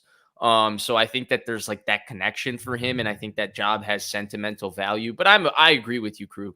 I think Harbaugh is a shrewd operator in the sense that he turns around places, but he goes to places where there's things in place to be turned around. And I think the Raiders are in this limbo spot in the NFL where they're not necessarily capable of being turned around, and they're capable of competing, but they're only capable of competing to a maximum capacity that I don't look at them as a Super Bowl level team, just the way their roster is structured and their salary is structured. It's a weird spot to be in. I could see Belichick that just being like, hey, we need a big name. Belichick has nowhere else to go. Let's marry that. But I don't know if it necessarily makes sense. I hope that Harbaugh doesn't go to the Raiders. Harbaugh to Philly would be fun too. If he wants to stay out of the AFC and away from his brother potentially, that one could get interesting. And then, you've got two teams that are kind of in that same area, and then the parents can live somewhere in between type of situation, make it a family venture. Oh, look at that. So I don't know. Jack too. Yeah. So I don't know. But to me, I think the Chargers are probably where he ends up. But Bill Belichick going to the Raiders, man, to me, I don't know why Bill would do that. There's just nothing in place for him to really win with immediately. Time's running out. If he wants to break this record, he's going to have to do it over the next 2 seasons. And I don't think that that's the direction that the Raiders should go. I don't think it's the direction that he should go. I think that would be bad for both organizations. But I could also see it happening because that's what the Raiders do. They make dumb decisions on a regular basis. So who knows? Do you think? Go ahead. If you guys don't mind, I got a question for the two of you, because this is where I kind of struggle with the Belichick conversation, right? I think Belichick is evidently an all-time great coach, and I don't know that he necessarily should have even quote-unquote mutually parted ways. I still think New England's the best fit for him and all of that. Where I have trouble with the entire Belichick conversation is at 71 for a guy that's so rigid and so particular on different details and how they're supposed to be. I cannot imagine him going to a new organization and implementing that quick enough in order to be able to break the Shula record. And that's like the part of the Belichick conversation that confuses me, because I could see a team throwing the bag at hiring him, but I feel like Belichick is so particular on being controlling of every element of this operation, and he did it for so long, so well. It's kind of hard for me to reimagine now at 72, he's going to go back and build this operation and do it the way he wanted to again. And it's kind of hard for me to imagine, like Krug, you suggested Tom Telesco. Like, I have a hard time convincing myself that Belichick is going to be there and be like, okay, Tom Telesco, you can draft the players. It doesn't matter how bad the record is. Like that 8 Super Bowls that you mentioned, and now Tom Telesco, who just got fired by the Chargers, is going to tell Belichick who to draft. Like that's the part of this that's hard for me. What do you think of that? I'm not. First of all, we don't really know Bill Belichick, right? Because he doesn't really give us anything. So the way we don't know Bill Belichick, the one thing about Bill Belichick, he knows NFL history. And I don't know, man. I just don't know what he wants. I don't think he wants this record that everybody thinks he wants. Unless you guys know, has he stated he wants to pass Shula? I don't think so. I think he wants to. I think he loves to coach defensive backs. He loves to coach defense. I don't think he likes talking to the media. I don't think he likes drafting. I don't think he likes doing anything except for hardcore defensive game planning. And which one of you said their defense was good this year? Their defense was good this year. He hasn't lost a fastball. He has not. He just doesn't want to. He can't draft. He can't pick players. All right. This next idea, I tweeted this today and I got crushed. My 14-year-old came in and said, "Dad, that was awful." But I said to him, you know what? You don't know ball the way I know ball. And I kind of pulled rank on my 14-year-old. So, but your 14-year-old was right. If this is the take that I'm thinking of, yeah, this is the take you are. I didn't see your Twitter today, so I'm about to go right there. I'm going to read you my tweet. Okay, this is my tweet from earlier this morning. I said, if the 49ers somehow fall short of their ultimate goal of winning the Super Bowl, I would pursue Bill Belichick as the defensive coordinator and see if he could bring a Josh Uche or a Kyle Duggar with him in free agency. It sounds crazy, but Bill's downfall is that he's a marginal GM and a poor CEO. He's an elite defensive coordinator, maybe the best all-time evaluator and coordinator of DB talent. Bring him to San Francisco. Let him be the head coach of the defense. Coach up the Niners' young DBs, of which they have about 6. Find maybe 1 or 2 more in the draft. I think he would go for that. That would be a great pivot. Kyle and Bill together would win multiple rings. Okay, before you say no, and I know, come on, this is crazy. This is totally crazy. No. I get it. I get it. Why would a guy who's got 8 rings be a defensive coordinator? I get it. Okay. But you got to remember how old of a man we're talking about here. I think Bill Belichick's like 73 years old. He's one of the oldest guys coaching in the league. There is precedent for old greats taking lesser roles in new spots. I'll give you 3 examples. Sid Gilman, way before my time, way before your time. One of the great coaches in the league's history. Heck, one of the fathers of the forward pass. Head coach of the Rams in the 50s. Head coach of the Chargers in the 60s in the AFL.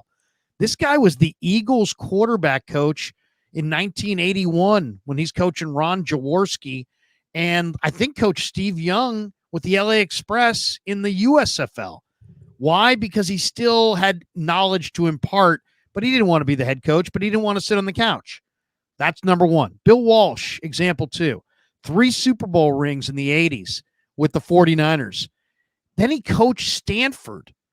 Stanford as the head coach, and then he came back as the Niners, not the president or the GM. He was the vice president and a consultant for the 49ers.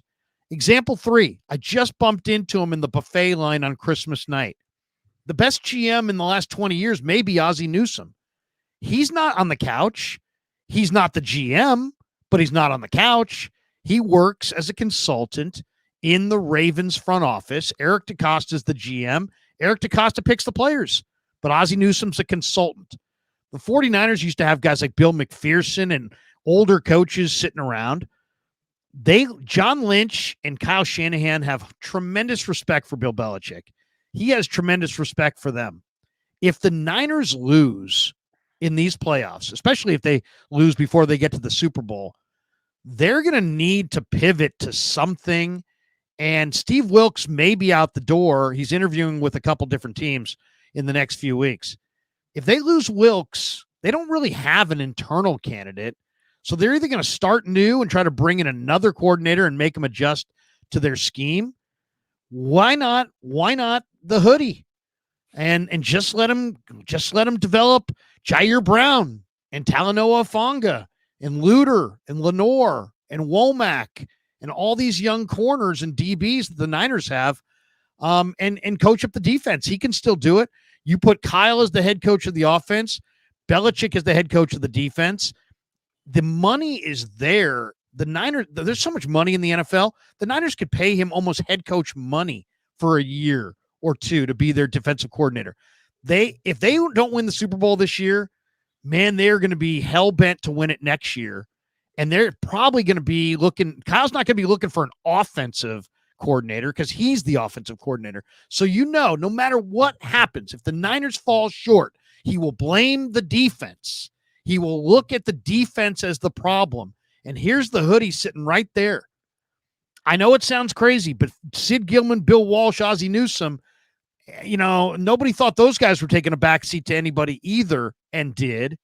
This guy's not 58. This guy's not 65. This guy's 73 or whatever. I don't know that he's going to be the head coach. Jason La Canfora told me that he'd be shocked if he coached or was the GM, that he thinks he's kind of like a defensive consultant, czar of defense.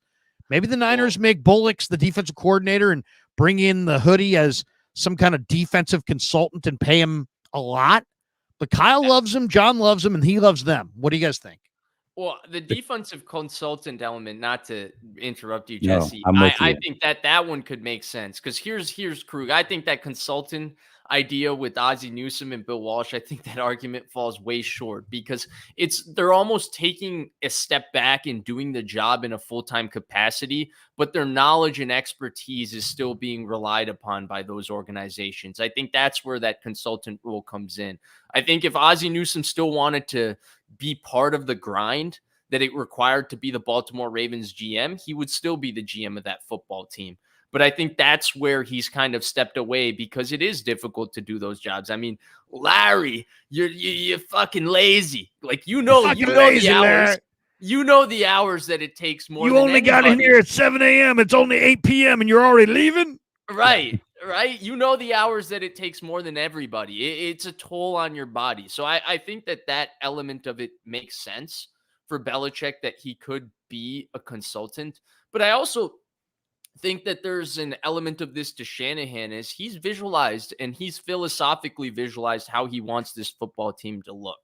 And I don't think it's as simple as, they're going to hire a defensive coordinator and he's going to completely cede control to that defensive coordinator. As the head coach of the football team, he takes ownership of every aspect of this football team. And he takes pride in taking that ownership of every aspect of that football team. And I think that he wants this defense to look a certain way.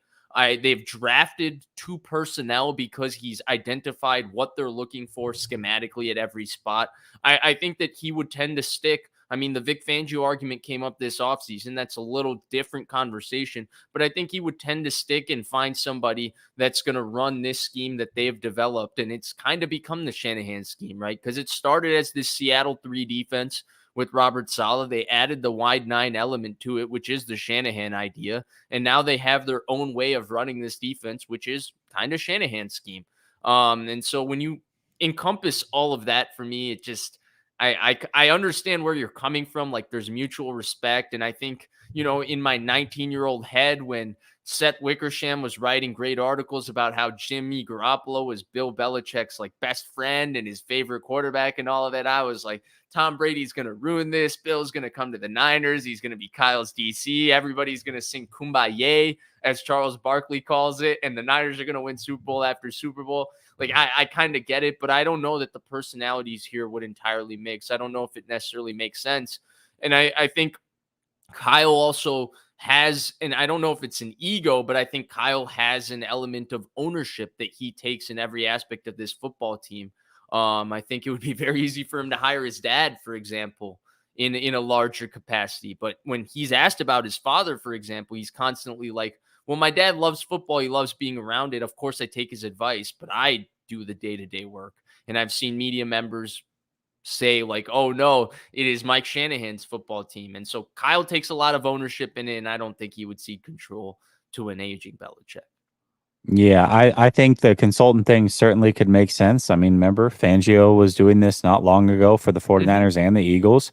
And when it came to hiring Fangio, he was like, no, because you want to control the whole thing. And that's not the way that this works over here. So you can go to Miami. And I also think that there is a bit of an ego play.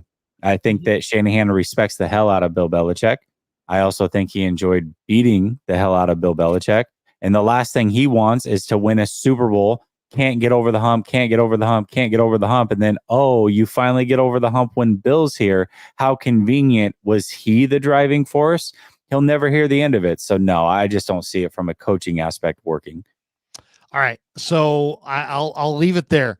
As far as let's jump to the other point of that, which is assume the 49ers fall short. What's the pivot? Because you guys know there's going to be, especially if they fall short because they lose to the Ravens or a really hot Bills team with Josh Allen playing great in the Super Bowl, there's still going to be a lot of criticism and a lot of upset people. But you know, if Lamar is awesome and the Ravens are awesome, or if Josh Allen gets on some ridiculous scald and Buffalo rides the thing out, there people will eventually be like, well, Josh Allen was going to win rings, and we knew it was going to happen. It just was a matter of when. But what if the Niners lose in the NFC playoffs? There is going to be a tremendous avalanche of criticism directed at Kyle Shanahan and John Lynch, but probably mostly Kyle Shanahan. What's the pivot? If the Niners lose in the NFC playoffs, what's the pivot? Because you got games next year. Kyle ain't going to retire. The roster's getting older. Trent may retire. Armstead may retire. What's the Niners' pivot move, pivot play if they lose in the NFC playoffs? I don't know how you pivot from that. I mean, that's why they get paid. This is the year, Larry. This is the year because I've talked about it a million times, but certainly maybe not next year, but in 2 years, most of these guys are going to be gone. Most of these really good players are likely not going to be on this team. I would be shocked if Armstead, CMC, Kittle, Trent Williams, these types of Hargrave, these guys are going to be on the roster to start the 2025 season. So it's really this year and next year. And next year, you look at the teams across the NFL, Green Bay is a team, Lions are a team. You're starting to see paths where they can improve a ton.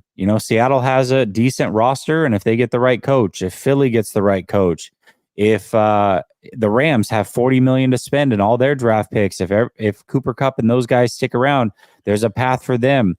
The NFL is down, especially the NFC this year in particular. The NFC is way down. And I don't think it's going to stay that way for very long. The NFL moves very quickly. The 49ers are clearly the best team. So especially if they lose before they get to the Super Bowl, that's an absolute disaster. I don't know how they pivot from that. That's going to be extremely tough.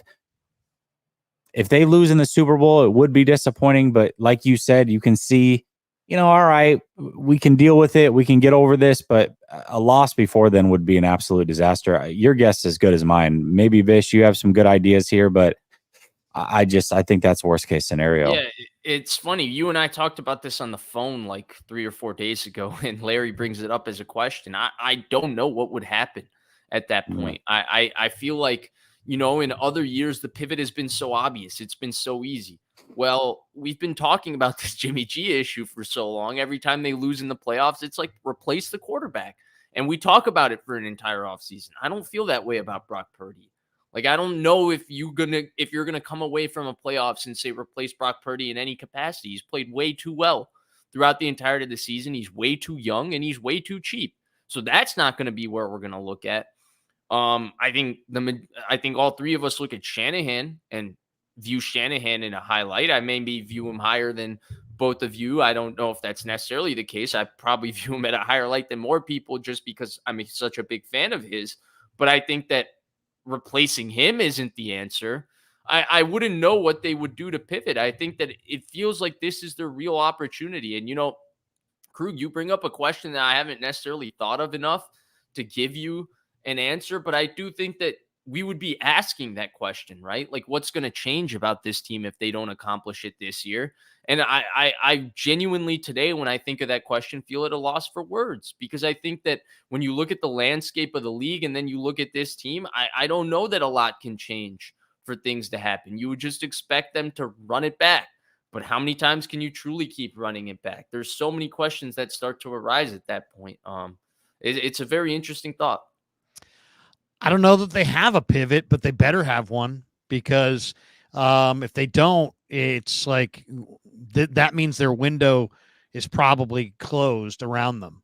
So that means I don't know if their pivot's a big free agent or some kind of trade up in the draft or some significant addition. Didn't they do that this year, though? Like, their big pivot was getting Javon Hargrave in free agent. It feels like all these things that we could mention, they've already done. Getting Chase Young, getting Christian McCaffrey, getting Javon Hargrave. No, I know. Randy I know. Gregory. If anybody has an idea, I'm all ears. I don't know what the pivot is. I really don't. I was asking you guys as kind of like, we'll see. I think it's going to be, the defense will get blamed, and they'll probably move on from Wilks, and it would probably be in the form of some high profile defensive coordinator. That's what maybe it's plot twist. Maybe it's what's that? Go ahead. Plot twist. Bill Belichick's the head coach, and Tom Brady comes out of retirement and saves the 49ers. No, I'm totally joking. I'm totally joking. Totally joking. But that's as good as it gets for me. I don't know. If we do get to that point, there's going to be like whack conversation like that. And it's going to be simply because nobody's going to have an answer. Because genuinely, I look at this situation and I'm like, man, every year, if you ask me this question when the Niners in the playoffs, the pivot was so easy. Number 10 plays quarterback, get rid of number 10. Go get somebody else. Like, I said that over and over again. It was easy for all of us to say. You can't say that now about this I'll team. I'll tell you what the real answer would be. Yes, this team just simply isn't good enough as it's built. And you've got Shanahan under contract for many years. You've got Brock Purdy, who you believe is your franchise quarterback. Now's the time. Do it a year early than a year late. Blow it up. Get rid of those players that are not going to be back there by 2025. Get some pieces for them. Replace them with young, fresh legs, and try to make a run in another year or two. Like that's the real answer. A live rebuild. Try to yeah. Because keeping guys around that are now a year older, that haven't been good enough to deliver it. If you're not getting rid of Shanahan and you're not getting rid of Purdy, which neither are going to happen, then why not rebuild on the fly, retool on the fly? You've still got some very young players that are good on the defense. So between that and Purdy, you're going to stay afloat. You'll still be maybe a playoff team. Kind of do what the Rams are doing, where the Rams are like, hey, we're in the playoffs. Maybe we win one, but ultimately that's the ceiling. But next year, because we've gotten rid of the Ramseys and some of these other guys, now we've got $40 million to play with and a full bevy of draft picks. Next year, we're going to be great again, and it's going to be with a new cast of characters. That's probably the real answer. I don't know that they would have the balls to do it, or if York would be fine with that approach, but that's probably the way that they should go, because the older players on this team are on the offensive side of the ball. So maybe clean house with a few of those guys, get some picks while you can, move on from them, and try to retool. It's going to be a very interesting offseason if the Niners get it done. It's going to be a very interesting offseason if they fall short. Yeah. So you know what that means. It's going to be a very interesting offseason. Okay. Couple coaching things. Clint Kubiak, rumored to be headed to the Bears. Brian Griese, also thought to be maybe on the Bears list for offensive coordinator. The Niners could easily stand in front of Griese departing. They don't have an offensive coordinator. If they want to keep Griese, they just name him the offensive coordinator in name. We know Shanahan's the offensive coordinator de facto. So if they want to keep Griese, they just give him the title and nothing changes. They could block him. And then Steve Wilks is rumored to be going to Atlanta, and I'm sure there'll be a couple other teams that want to introduce or want to interview Steve Wilks. Who's the coach, if you could say, you know what, one guy, I don't want him to go. Who's that guy? Ooh, I think this is the other part of it. We'll see who ends up going. But if the 49ers, these two really tie together, because if they don't get it done, and now all of a sudden your coaching staff and your front office is getting plucked left and right. You lose all these guys that are interviewing. Now you're trying to rebuild the front office. I don't know. It's tough. That being said, the one guy I would prefer. Not to interrupt, Jesse, but I also probably should group Adam Peters in there because Adam Peters is considered the front runner to jump to the Commanders. A lot of speculation that Bob Myers and him, both UCLA guys, both Bay Area Sons, that they may be trying to get together to rebuild the iconic Commanders brand and get a new stadium there in Maryland and get out of FedEx Field and kind of take the Commanders back to their glory days with Jack Kent Cooke and Joe Gibbs, Bobby Beathard. Maybe is Peters the guy you don't want to leave? Yeah, I mean, the way that I see it is the guy losing guys on offense. You got Shanahan. That's what he's here for. So I'm not really worried about losing any of the offensive guys. When I look at Peters, yeah, I mean, there's a lot of things out there, a lot of rumors as far as who he's picking, who he's not, but I can't quantify what he does on a day-to-day basis. And I'm sure it's important. I'm sure some of those great picks have been his, but maybe some of the bad ones have been his too. I just don't know what the role is. So for me, I'm going to go with Wilks. Wilks didn't only come in and replace what was already here and a great defensive coordinator who's now a great head coach in year one and D'Amico Ryans, but I think he arguably made the defense better. And I already think that the 49ers were scraping the bottom of the barrel when it came to options last year. Not that they didn't have good options. Obviously, Fangio would have been a great option, but we know why that didn't work. And Wilks was a fantastic option. But then who? Who else is out there that you can really bring in if you lose Wilks? Yeah, you can hire within, but why didn't you do that last year if you were confident in those guys? So not that they can't overcome any of them, but if I have to choose, I'm going to go with Wilks because I can quantify what he does and what he's done so far. Really, the biggest thing has developed this secondary. This is the best development of the secondary that I've seen from the 49ers since probably the 90s. It's been incredible what he's done with that secondary, in my opinion. Wow. No love for Vic Fangio, and I'm blanking on the famous secondary coach, the guy who was his defensive coordinator in Denver. I don't think the secondaries, Terrell Brown and them. I don't think that secondary there was holes all over that secondary, in my opinion. And I think that they've done a great job this year with Wilks. Ed Donatel was yeah. Defensive back coach. I'm with you though. I wanted to remember Ed Donatel as well when I made that point. But for me, the one coach they can't lose, obviously, I mean, I would say Shanahan, like obviously. Yeah. And then like if we're looking at strictly offense, I'd probably say somebody like Bobby Turner or Chris Forrester. I've heard, the coach, our good mutual friend, all three of us, talk about Bobby Turner's impact. This is a guy that 2 years ago they ran, they told him, hey, Bobby, take a year off. And then 4 weeks into the season, they're like, Bobby, come back, come fix our run game. They brought him out of retirement. I think like there's a lot of value to these veteran coaches that are comfortable being position coaches, but are really phenomenal at what they do and seem to stand by Shanahan, regardless of the turmoil or turnover in his staff elsewhere. And I think similarly with defense, that guy is Kasarik. Ultimately, if I'm answering Larry's question, I'll probably come down to Wilks for the same reasons as you, Jesse. I think you laid them out perfectly.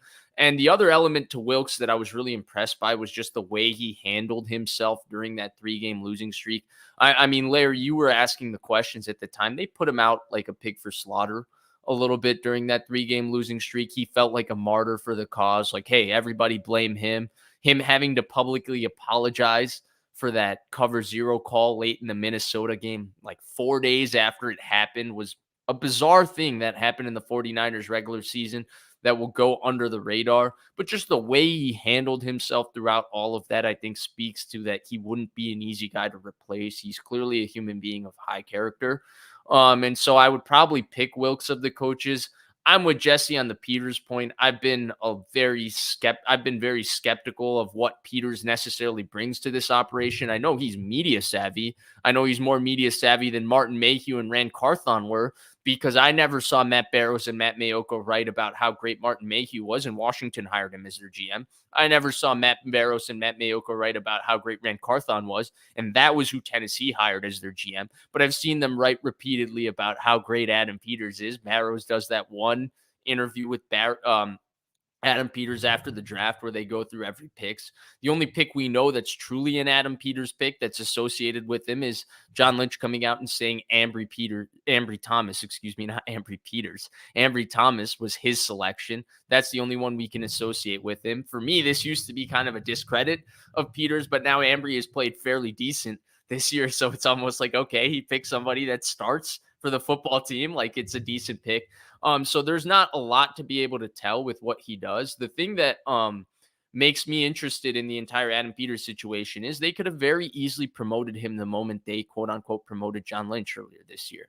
They chose not to do that, which makes me think that as good as he might be at what he does play a role that they feel like they can replace. And that's where I don't know that he would necessarily be a massive loss, because there's nothing about this team that's his vision. It's all Shanahan's vision, and Shanahan's going to stay on. So long story short, I don't necessarily know that it's a big deal if they lose any of the guys you mentioned, Krug, but I'm with Jesse's answer of Steve Wilks being the guy. When I look at this staff and you say, okay, Bobby Turner, Forrester, Kocurek, they're not going anywhere.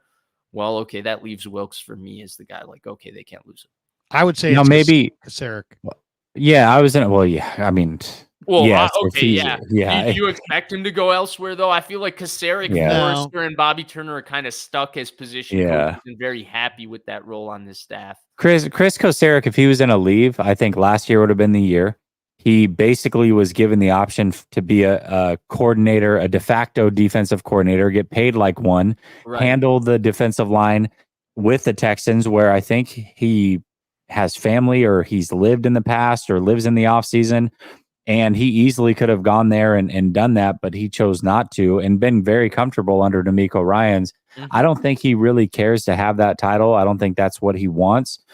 So, yes, I would say that. And I will say maybe losing any of the guys by themselves is not a big loss, but I do think losing all of them at the same time could be a big loss, if that makes any sense.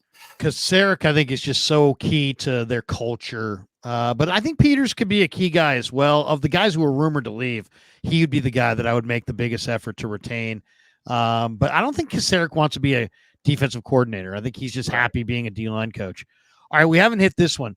Who do you most want? Who do you least want in the first round? So forget the predictions of who's going to win. Who's the team that you want in that first round for the Niners? Who's the team that you want to avoid in that first round for the Niners from a competitive standpoint? Oh, give me Philly. Yeah. Give me Philly. Give me Philly. However you can make that happen, give me Philly or Tampa. I'm fine with either one of them. And I'd probably at least want to play the Rams from a standpoint of if there's a team that might be able to make it tough because there's familiarity there and what have you, the offense is humming, maybe the Rams can give you the toughest shot. But even then, I just don't see anybody even getting within 2 scores of the 49ers in the NFC. I really think the NFC is that weak. I do. Yeah, I don't know that there's a least team that I don't want to see. Like, I genuinely believe when I look at seeds 4 through 7, which are all of the 49ers possible matchups, they steamroll on their best game, every single one of them. Like, I don't think it's competitive necessarily. And I don't mean that to discredit those teams. I just think that that's the state of the NFC, as Jesse mentioned. Who do I most want to see, though? Just because Jesse said Philly, I'll say the Rams. I think the Niners are way better than the Rams. I think this idea that they should somehow fear the Rams is because the Rams are better than everybody thought. And they're the one team coming into this playoffs with a truly excellent veteran quarterback, which I think is advantageous. I don't think it's advantageous in terms of beating the 49ers. It might be advantageous for them to go into Detroit. Might be advantageous maybe for them to play Dallas if they had to in the second round. Might be advantageous if they had to play anybody else. When it comes to the 49ers matchup, like, I don't think that's enough of an advantage for them to have success. So I'll just because Jesse said the Eagles, I'll say I want to see the Rams. I don't want to see Green Bay because I just get the feeling that Love's in an all-time hot streak right now, and they're so young. Can I ask you a question, Larry? Yeah, that should end this pretty quick because I think I know how you're going to answer it. Who would you rather have, Purdy or Love? I'd rather have Purdy. Okay, so then why is this even a question? Yeah, do you think Green Well, Bay's defense has any chance against the Niners offense? Because I think that Green Bay, the Niners have one problem that I see, that they're not going to be beaten by teams that they get up for. They're going to get beat by a team that they didn't get up for. And if they get Green Bay, I don't know that they're going to get up for Green Bay. And Green Bay's got a lot of offensive weapons and a hot young quarterback. And maybe most importantly, they got a really talented young in their prime defensive line. And to me, Green Bay looks like a team that's getting better every single time I see them. They're getting better as the year goes on. Some teams are limping towards the finish line, like Philly. I think Philly's the team I do want because I think the Niners will not take them lightly.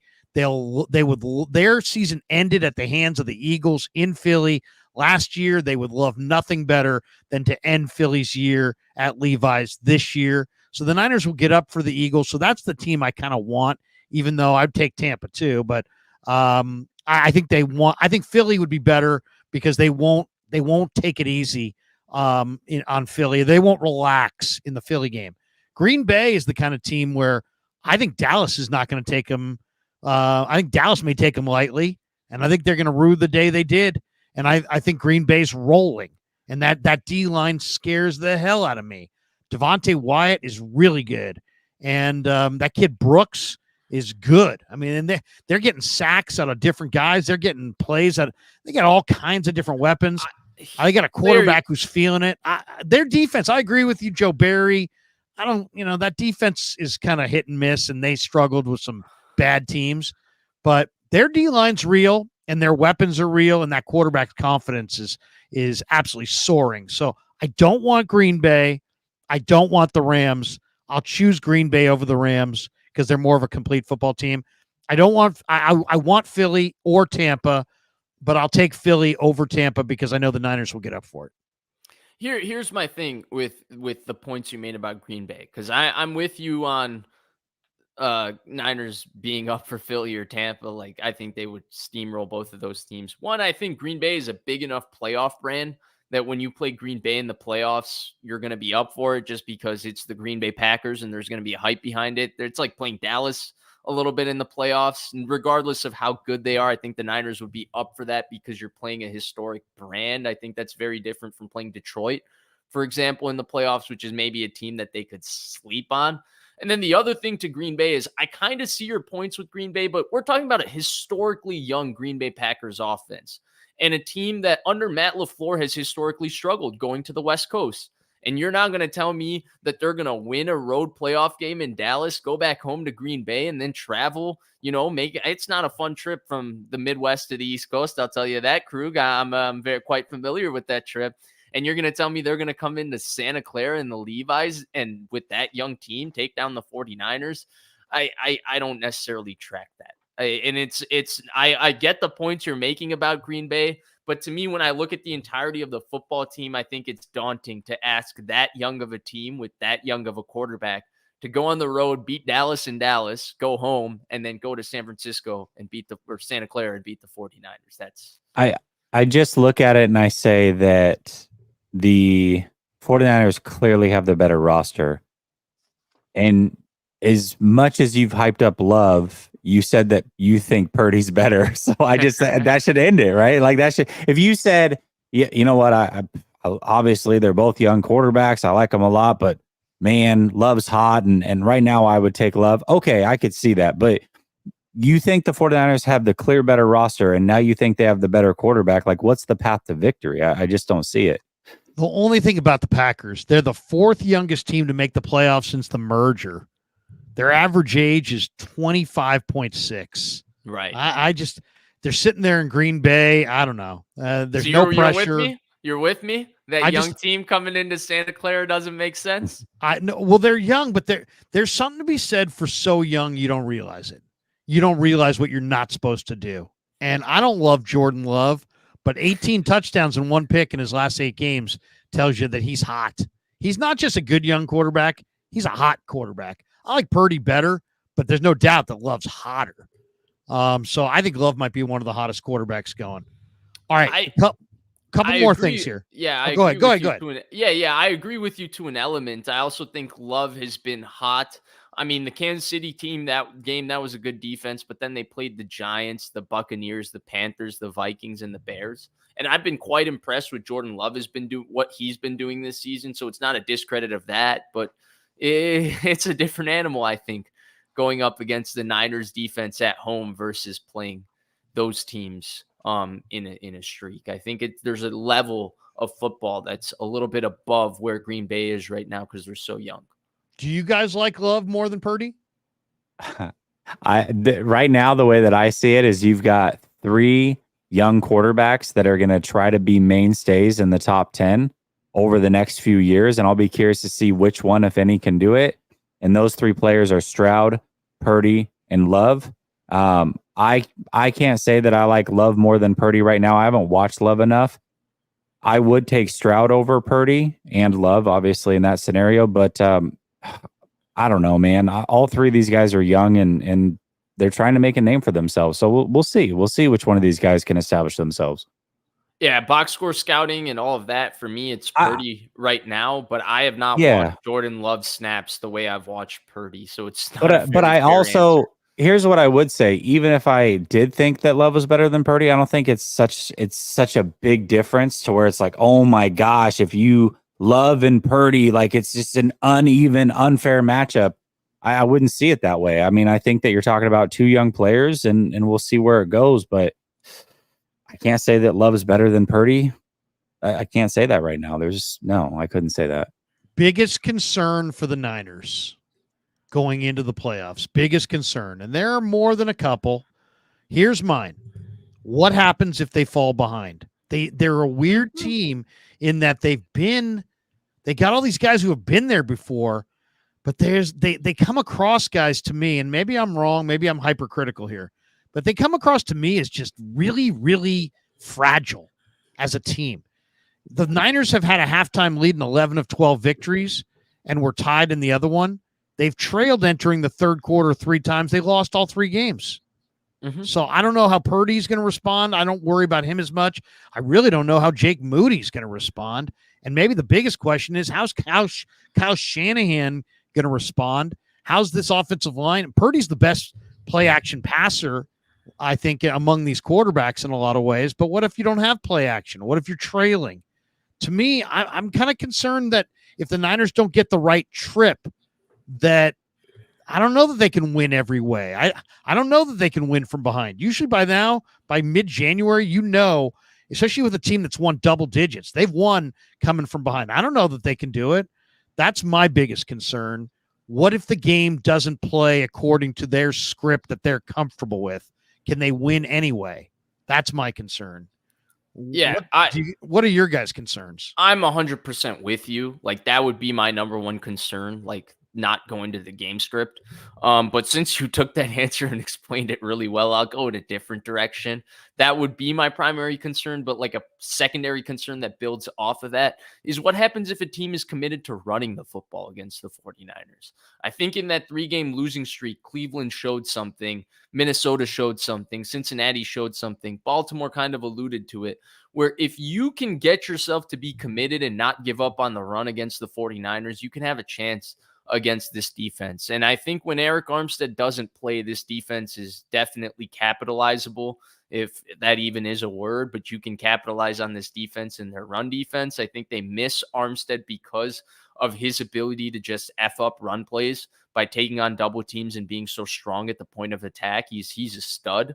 And I think with him being somewhat compromised, and, you look at, the Rams, for example, they can run it really well with Kyron Williams. You look at Detroit, for example, with Monty and Gibbs, they can really run the football well. Dallas, not so much. I think if a team can be fully committed for 4 quarters to run the football against the 49ers, it then oftentimes has brought up the game script that you're talking about, Krug. And then that game script is ultimately, I think, their primary fear. So I agree with you, but I'll just build off of it and say, hey, what happens if a team really commits themselves, and no matter what happens, no matter of result, they get those 30 runs off against the 49ers. Go ahead, Jesse. Two things scare me. Having a 10-point lead going into the fourth quarter scares me. And that one's more of a joke, but the one that actually does scare me is elite quarterback play. I mean, we talked about Brock Purdy and Love, and when I see it, it's like, hey, I can't say that Love's better. I haven't watched him enough, so I'm not going to go out on that limb.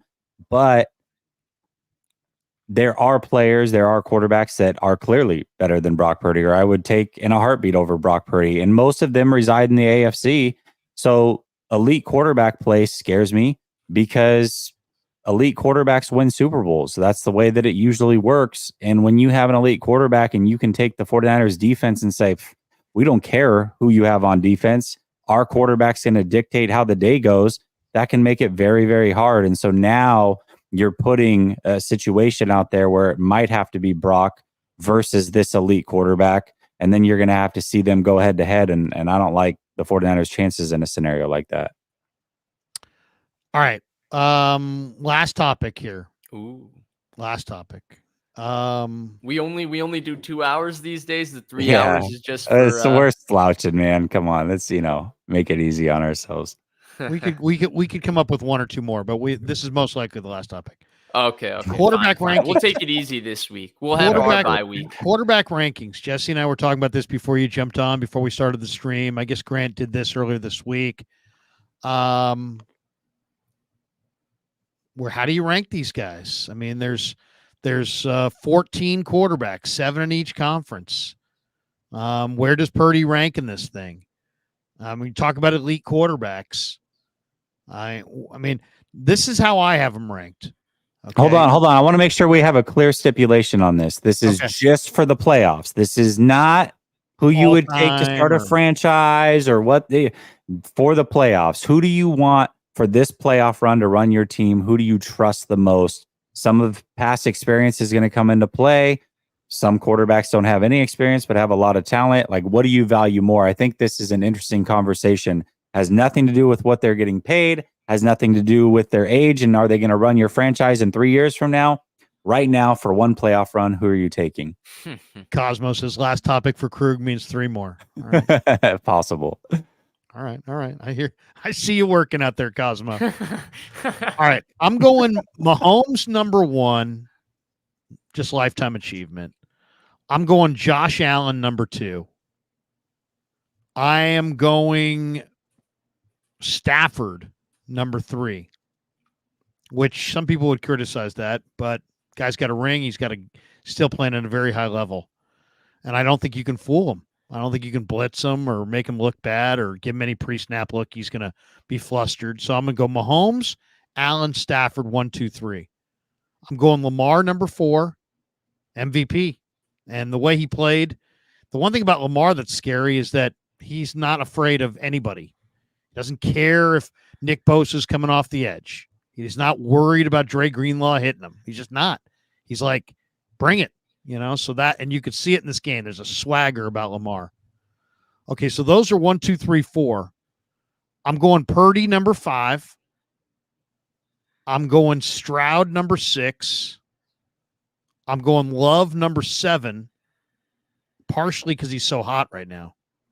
I'm going Jalen Hurts number 8. Prescott 9. I heard that, Jesse. I heard it. Prescott 9. Goff 10. Flacco 11. Baker 12. Baker 12. I'm going Tua 13. And I'm going Rudolph dead last because there's no doubt Rudolph stinks. Yeah, okay. Though he has won 3 in a row. Yeah. So that's I didn't my think, list. man, I didn't think through 14. That's crazy. Okay. Yeah. I'm going to have to get past 14 is tough. Yeah. I'll go Mahomes 1, Allen 2, Lamar 3. Wait. Let me go vicious numbers here. Mahomes 1, okay. Allen 2, Lamar 3, Stafford 4, CJ Stroud 5. I'll go Dak 6, Purdy 7, Love 8, 9. I'll go. Is Hurts left? Who's 6? Who'd you have 6? Dak. Okay. And then I'll go Purdy 7. Purdy 7. Love 8. Who else is left? I got Dak left. You got Goff, Mayfield, and Hurts. All right, You I'll got go Tua, Flacco, and Rudolph. I'll go Hurts 9. I'll go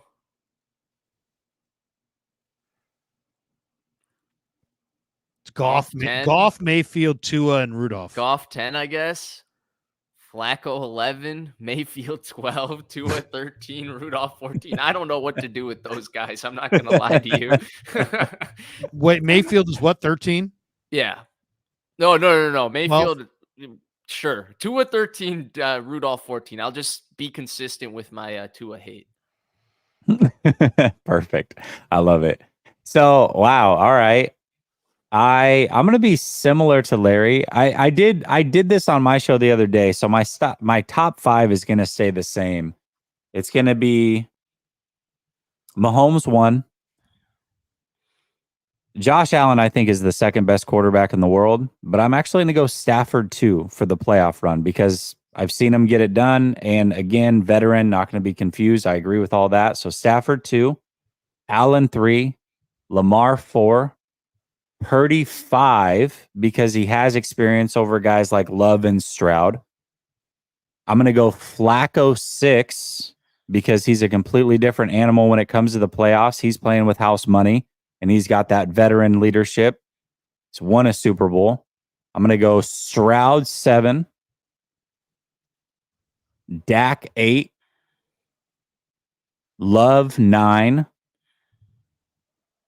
Hurts 10, Goff 11, and then we'll go with Baker, Tua, and Rudolph. Tua, Baker, then Rudolph. Rudolph is the easiest one to place on. Yeah, he's the easy one. So evidently, well, him and Mahomes, like the bookends are easy. Right. Yeah, we got that. It's filling in the rest. It's funny. It's funny to me because I see the conversation immediately in the chat go to like, "Oh my God, you put Dak over Purdy." Right? I knew that. Dak of course, that was going to happen. Dak isn't this. But you look at Dak's best playoff performance, right? His first performance as a rookie against Green Bay, he was terrific. They lost that football game. Last year against Tampa Bay, that's why. Right. Last year against Tampa Bay, he was unbelievable in that game before he came to the 49ers and did not play well in that game. But he was unbelievable against Tampa Bay in that game at home. It's a funny situation where we start rating quarterbacks on their ability to win these playoff games. But it's like, is Jimmy Garoppolo better than a lot of these quarterbacks in the playoffs? Is he better than an Aaron Rodgers because he won more NFC playoff games in recency than Aaron Rodgers? It's not necessarily that. I think the thing with Dak is I don't know that he's necessarily been as bad as people want to say in his playoff losses. I'm not saying he's been good, but the games he's played extremely well in the playoffs, for whatever reason, we have not credited that to him. Whereas like you look at an Allen, like Allen Krug, you brought up his playoff stats really being good. That's on the back of one playoff run where he was outstanding against New England. He was outstanding against Kansas City, and they lost with 13 seconds left to Kansas City, one of the most infamous losses. If you look at the rest of his playoff contributions and stats, he's been a little bit up and down in the playoffs. And it's funny to me that with Dak, for whatever reason, we don't take his 2 outlier excellent playoff performances and say much more. And somebody's saying, "Oh, I called Brock another Nick Mullins at last year after the preseason." I think I called him Colt McCoy, not Nick Mullins. So that was that. This is Bazzi Mian. He's crushing you. Yeah, well, I called him Colt McCoy. At least give me some credit. I didn't go Nick Mullins. I called him for perspective on this thing, and I don't know how you guys feel about QBR. It's an ESPN stat. Number 1 QBR ranking quarterback this year, Brock Purdy, 72.8. Number 2, Dak Prescott, 72.6. Number 3, Josh Allen, 69.3. Number 4, Lamar, 65.1. Number 5, Justin Herbert, 64.3. So if you're Rod Purdy and, you know, his QBR and Dak's QBR, the all-encompassing QBR, I don't know how much credence you put into QBR, they're very close. I mean, it's razor thin. Okay. I said it was the last one. I got 1 or 2 more. Oh, there we go. There, my guy. There we go. Cosmo was spot on, man. He said when he said 1, there's 3. God damn you, Cosmo. You know me so well. Hit a couple more. Hit a couple more of these. 808 Niner says, new member, or member for 8 months, I should say. I pray he doesn't go to Seattle because whenever he goes, he's going to bring McDaniels with him. McDaniels is awful as a head coach, but he's a top coordinator. He, of course, is Belichick. He's talking about Belichick there.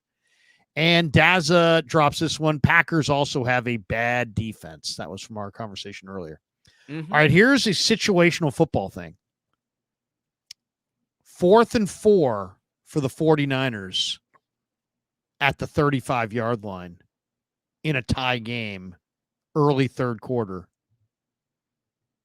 What do? You go for it? Or you trot Jake Moody out there for what's a 35-yard line means 52. Your 52-yard field goal. 52-yard field goal for Jake Moody, or go for it on 4th and 4. Go for it. Go for it. Yeah. I trust this offense. I trust the play calling. I trust Brock a hell of a lot more than I trust Jake Moody at this point. I'm definitely going for it. I'm going for it, but that's not even a criticism of Jake Moody. It's because at that point with this offense, that's completely the right decision to go for it. I mean, who's stopping him from getting 4 yards? Here's the other question about Jake Moody. You get into the divisional round, he misses 2 field goals again. Or he misses 1 field goal and a PAT again, like he did in week 18. You're Kyle Shanahan. What do? I go sign Billy Cundiff and keep him on my active roster as part of the 53, and then have Jake Moody kick while Billy Cundiff is inactive for games. I don't know if you guys remember what I'm referencing, but that's what the Niners did in 2012 with David Akers, and that was the Billy Cundiff who the year before blew it for Baltimore in New England by missing like a 30-yard field goal and pulling it wide. I think that at this point, they're fully committed to the Jake Moody experience. They understood what they were getting involved in when they invested a 3rd-round pick in the guy. They have no other choice but this year to ride it out with what they invested in. This was a decision they made at the beginning of the offseason, and that's pretty much where they're at. They got to go through this season hoping that he's already a veteran as a kicker, and he's able to go through this playoffs relatively unscathed and play how, Brock Purdy played last year as a young player in the playoffs. Yeah, I mean, I would say if you missed a field goal and an extra point, then like you did last week. I do what Dallas kind of did towards the tail end of last year with Maher, where it's like we're just going to go for it.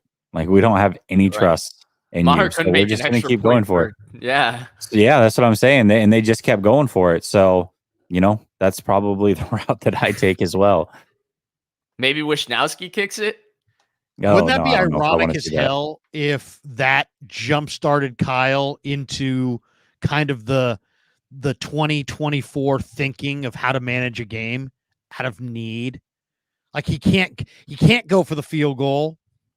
So he starts being super aggressive. He starts being super aggressive and it works.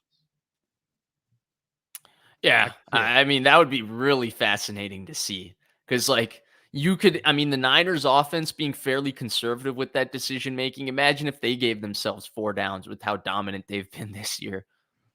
Shoot. And the very last question, and I do mean the very last question.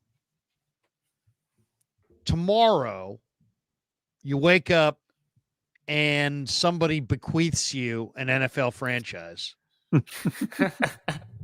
This is great. You're now Mark Davis with a better haircut. Ooh. You hit PF Chang's, and if I own an NFL franchise, am I going to PF Chang's? You're Mark Davis.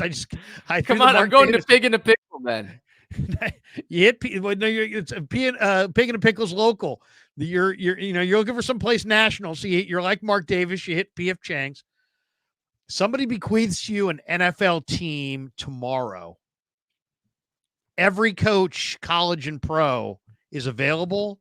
Every general manager, college and pro, is available. Who's your team? Who's your head coach? Who's your general manager?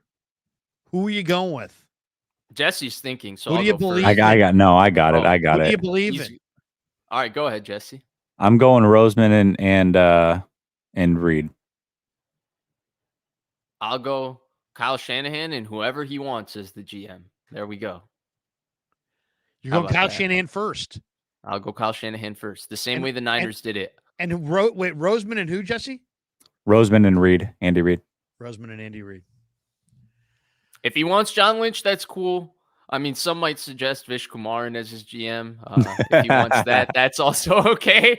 If he wants Larry Krueger, I mean, the guy clock comes in at 7 a.m., clocks out at 8, so that would be a little bit of an issue with the team I'm bequeathing, according to Larry.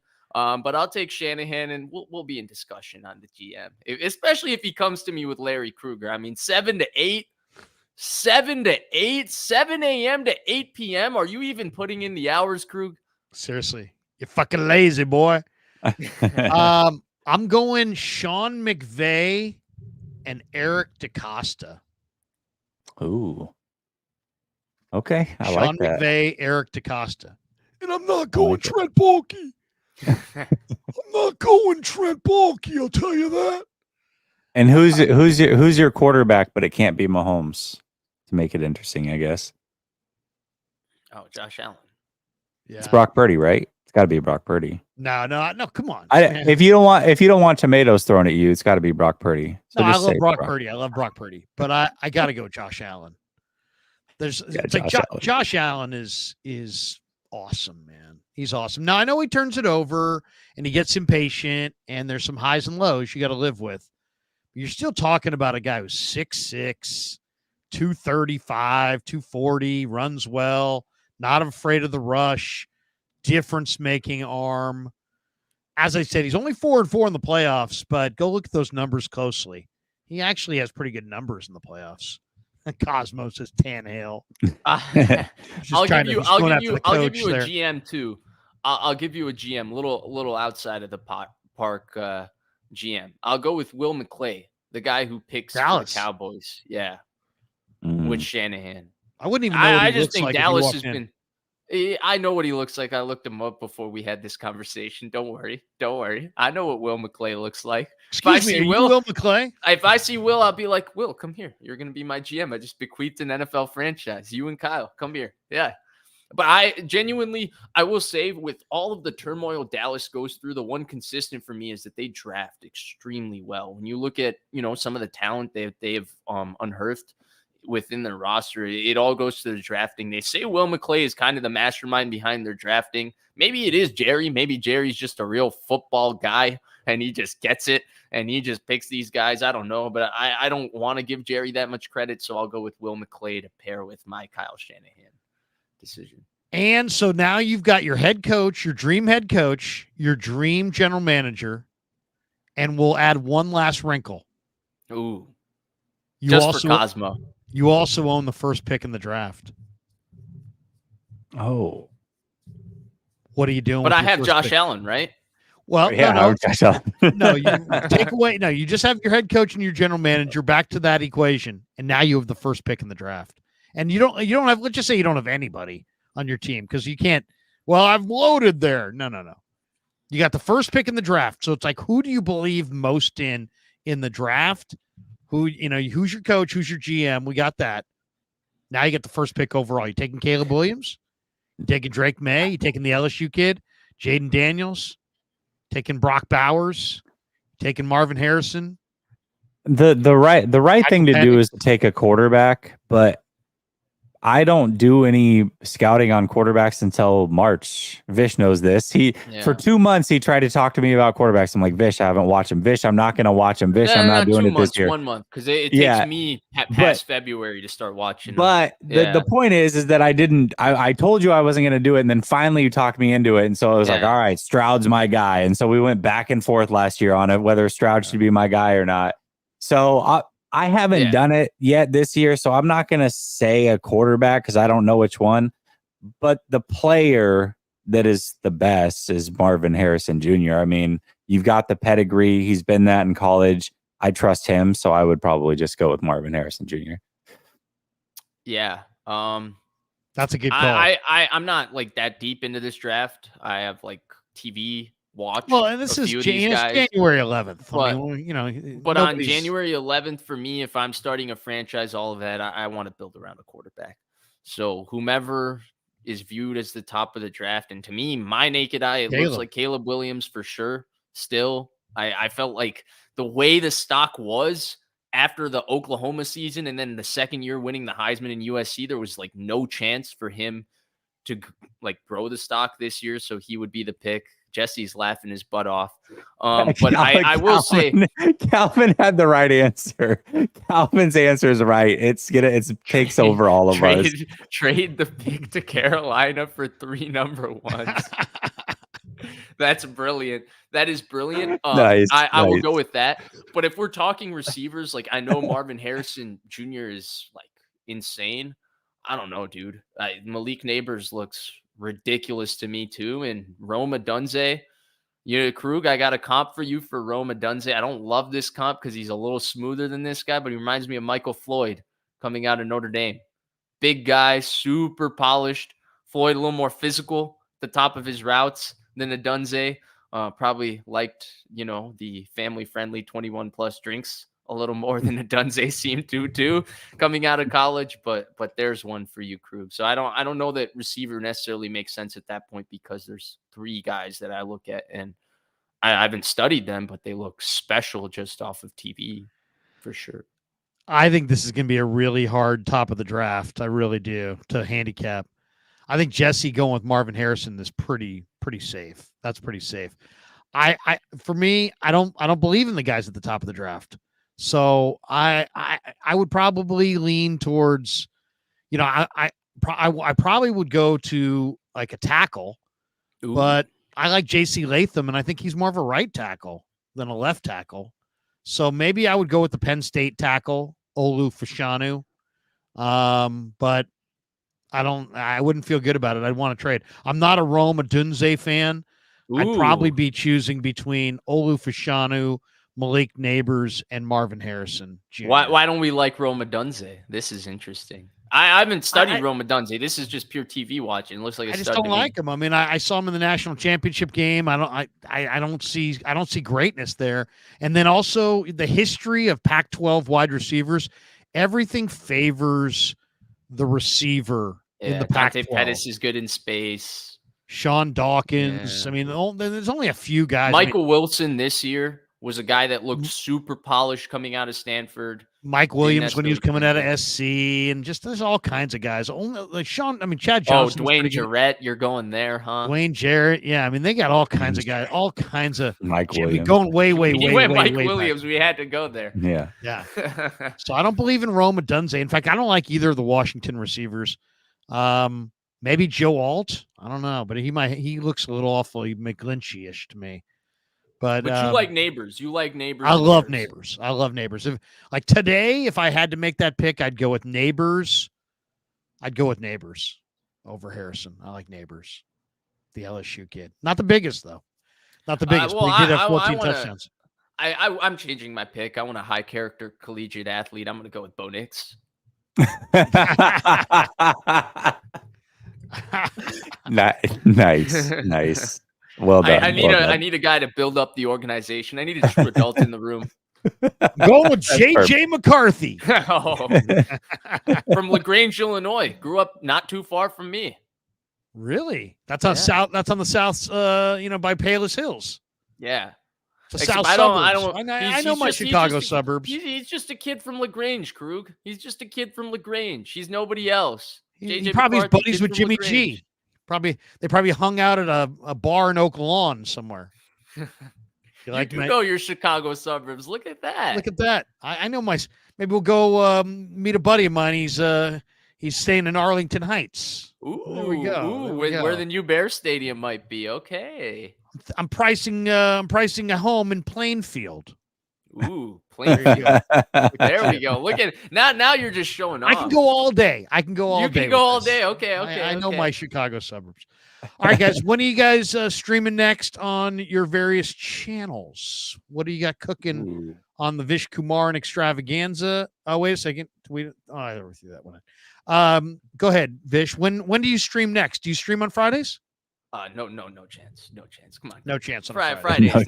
No chance. But Sunday, the coach and I will recap the wild card weekend, and kind of have an upcoming preview because at that point, if it becomes clear who the 49ers are playing, have that conversation. Mondays, I'll be back with Rob Stats Guerrera doing Under Review. Tuesdays, Krug, you and I were texting during this week. I couldn't do this week, but you and I could do a show on Tuesday. Yeah, Tuesday. I'm going to try to do a little bit more football throughout the year, between now and the Super Bowl, because you can never do too much football coming up. So maybe a Tuesday nighter. Yeah, perhaps. Wednesday, I'm not sure. And then Thursday, we'll be back on Last Second Sports to preview who the Niners are playing. The big show. You know how we do it, crew. So that's what I got upcoming and planned. What do you got, Jesse?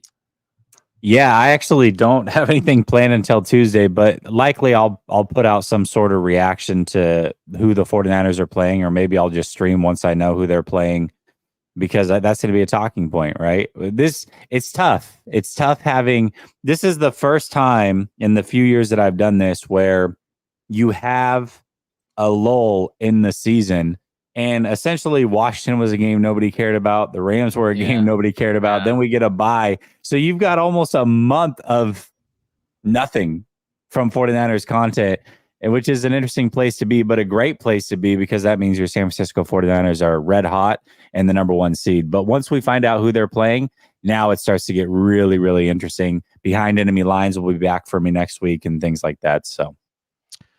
I'm back tomorrow at 8 a.m. with Wake Up. Then I got the great, I got a 10:45 tomorrow. I've got the great Chat Sports hero himself joining me at 10:45 for a little conversation on the Niners, give him more of a national perspective. So that's tomorrow. And then Friday afternoon, tomorrow's my 54th birthday. Whoa. Happy birthday, Larry. Thank you. You don't look a day older than 50. You're right. You were a senior when Vish was a freshman. That's crazy. Yeah. Yes, I was. I was a senior, and I picked on him. I shoved him in a locker. Whoa. No. I mean, you're a senior, and he was a freshman. That's what I meant. Sorry. That stuff. Krug, you don't look a day older than 53 to me. I'll say that to you. Can I tell you a terrible story? Of course. Why not? Why not? It's late. So my late father was in the hospital. He's no longer with us. He died during the pandemic. Great guy. And this was a couple years before the pandemic, right? And he got really dehydrated, and he had to be hospitalized, and he was just looking like hell. I mean, just freaking like hell, like awful, right? And so I go to visit him. He wasn't on death's door. It wasn't like, he was going to live for several more years. It wasn't like I thought he was going to go. But so I call the nurses station to tell them, because you have to be escorted to his room. So I get escorted to his room, and I can see him from 25 yards away, and he's got a tube in his mouth, and he's got all kinds of stuff all over him, and he's looking terrible, right? And as we're walking there, the nurse looks at me and she goes, "Is this your brother?" "Is it my brother? He's born in 1937. I'm born in 1970.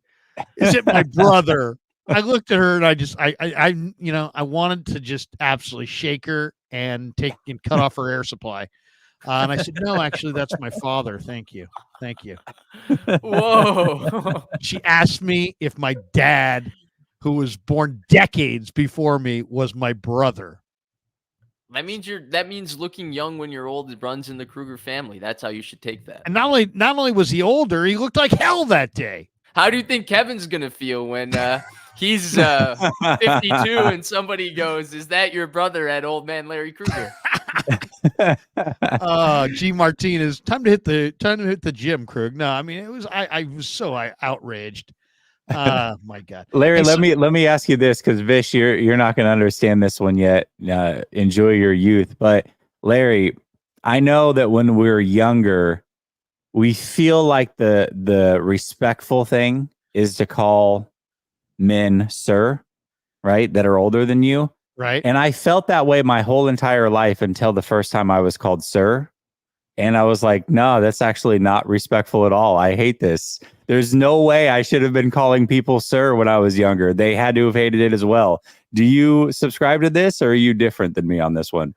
Do I want people to call me sir? Is that what you're asking? Yeah, like doesn't it make you feel old immediately when you get called sir for the first time? The first time you're called sir, it was like a gut punch. Yes, sir.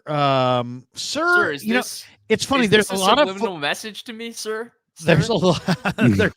There's a lot of really like some of the Niner players are really like nice young guys, and they'll drop sir. It doesn't that one doesn't bother me. What bothers me is when they call me Mr. Kruger. Yes, Mr. Kruger. I'm like, Mr. Kruger. I started looking around. I'm like, yeah, he's at home laying next to his wife. Call me Larry. But I'll say this. You know what I really loved? I was in the locker room the other day, and just out of the blue, Ben Barch comes over and he's like, "What's going on, Krug?" Now that made my day. And I wasn't even wearing a Krug shirt.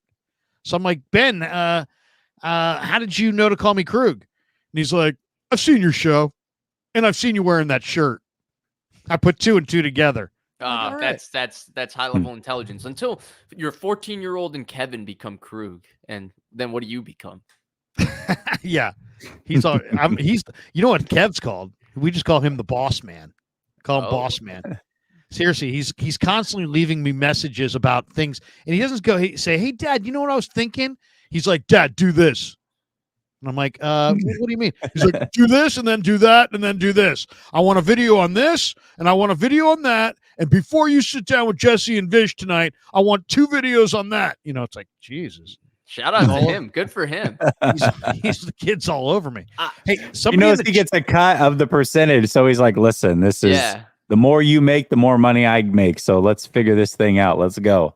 I will say I felt honored last week. Unfortunately, I felt sick. So you guys did the show together without me. But I felt honored last week to receive the link instead of from an email from Larry Kruger. I received directly it from on a Kevin. Twitter DM from the true mastermind, Kevin Kruger. Made that was a special moment. Yeah. Someone says, "What are your pronouns?" Shut the hell up. What are your pronouns? My pronouns are fucking you. Those are my pronouns. Whoa. All right. Here we go. Here we go. One last one. Somebody had it in here. Chicago pizza. Cosmo nailed it. Chicago pizza or New York pizza. And this is coming. Larry's just trying to get us canceled, man. This is coming. Yeah, he's working on it. This is coming from a guy who, loves Chicago pizza. I went to, I was in Arizona at spring training, and I went to Lou Malnati's in Scottsdale. I couldn't believe it. I can't believe it. It was really good. I'm literally wearing disbelief on my face. People are saying deep dish. Other people say deep dish is like quiche. Yes. Some people say lasagna with bread. New York is too greasy. Right? I gotta go Chicago. Deep dish all the way, man. Yes. Yeah, I'll go deep dish as well. Wow. Okay. There's a lot of people that are really angry about deep dish. Yeah. So I get the deep dish opinions though. Like I get that it's like lasagna with bread. And like there's something classic about like a true New York, like thin style slice that you fold and you kind of eat and all of that, like Sbarro, a classic New York slice. Just ask Michael Scott. I'm messing with you guys. But for me, like deep dish, man, I grew up in the Chicago suburbs. Like I've grown up eating that. Like Lou Malnati's has been my jam for my entire life. So it's hard for me to go anywhere else because there's a sentimental value to deep dish. And I feel extra accentuated now that Jesse from neutral Portland and then Tampa Bay, Florida is supporting me with the deep dish. Krug, as a true Chicagoan, you just named like 8 different Illinois suburbs. If you don't say lasagna with bread, then we're going to have an issue after the show. Well, here's the other question. Lou Malnati's or Gino's East? Lou Malnati's. But have you been to Gino's East? Yeah. Out Division? On the north side? I've been to Gino's East. By Second City? Mm-hmm. All right. I kind of like. Have you been to Pequod's? Pequod's has been the new like. No, I've heard of it though. I've heard of it. Yeah, Pequod's it's good. It's good. It's good. This guy says I'm going to get canceled. Please don't cancel me, YouTube, please. And it's not Dang. Illuminati's, it's Lou Malnati's. Malnati's. Illuminati's. Yeah. I get you, Illuminati's. It's funny to me because I call it lasagna with bread, and people are calling it pizza soup in the chat. Hey, Cosmo's talking to my heart. Not only is Mexican food my go-to, but chile relleno is right where it's at. Chile rellenos, tamales, right down my alley. Ooh, I like minimalist tacos. I don't want the beans. I don't want the rice. What do you want? I just want the, whatever, the carnitas or the chicken or the steak with some onions and some whatever else they put in there. I want to have onions, cilantro, radishes as well. I love radishes. The crunch. Maybe. Oh, so good. What's that little white cheese they put in there that's kind of crumbles a little bit on top? Fresca or something. Fresca, or I don't know. No. But I don't want black beans or refried beans and rice. You don't want protein. I don't want any of that. I want a minimalist taco. Here we go. Hearts or he goes Harris says onions, cilantro, and meat on a small tortilla. Are you like a taco truck guy? Are you a Queso chain fresco, restaurant? Yeah, I like taco trucks. Yeah, absolutely. All right, guys, good stuff. Appreciate both of you guys. Final word on before we bolt for the door. It's been a good live stream. We're 2 hours and 35 minutes into it.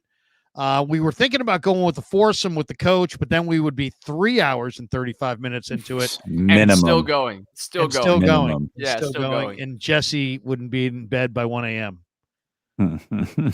I'd have to ref that show. I would just be the ref of the show and let you guys have at it. The three of you guys would get to talking, and I would just be like, what, I'll read the super chats. That would be like, imagine for the audience, it would be like Krug 8-minute soliloquy, Vish 9-minute soliloquy, Coach 8-minute soliloquy, Jesse interrupted by Vish 8-minute soliloquy. Like we would just be on a repeat with that. It'd be like a freaking Shakespeare festival. Well, all right. Krug, if you bring out the vocabulary again, I mean, you've brought it out on a couple shows just so people know you're not just a radio guy. You're a, true English graduate. You have great command of the language. I'm going to allow you to bring out your vocabulary words at choice, but you could remind G Martinez is holding you accountable, and he says 15 minutes, Vish. 15. Yeah, touche. Last question of the night. No, I'm just joking. Ooh, Cosmo. Your favorite Shakespeare play? Julius Caesar. I'm an Othello man myself. I gotta. You like Othello? Did you watch the movie? I like tragedies. Well, they're all tragedies. Well, no. Midsummer Night's Dream is a comedy. Oh, okay, fair enough. Touche. Comedy, tragedy. Okay, but I mean, typically I feel like people usually go Hamlet, Macbeth. Yeah. For me, it's always been Julius Caesar. I don't know why. It might be because I wrote a very good essay in my junior year of high school for Julius Caesar. So that might be why it's my favorite Shakespeare book. But yeah. Jesse, you got a favorite Shakespeare? No, absolutely not. Okay, the one last one for Jesse because he didn't come up with a Shakespeare. More dangerous downtown, Portland or Tampa? Ooh. Portland by far. Is it just the town that Jesse's in? What's that? He just wants to know because I live there. How else would I know? My buddy's a cop in Portland, and he used to have a desk job. And then I said, dude, so I called him one night, late at night, and his wife said he's not home. He's at work. So I called him. I said, bro, I called him on his cell phone. I'm like, dude, what's going on, man? I thought, I thought you were done beating up the bad guys. I thought you had a desk job now. He's like, yeah, I got tired of it. All the bad guys are out at night. It's more fun to go kick ass at night. Hey, you know what they call the guys with the desk jobs, Larry? What's Mark that? Wahlberg said it all for us. Paper. I won't say the word to keep you monetized, but paper. What Draymond Green called LeBron.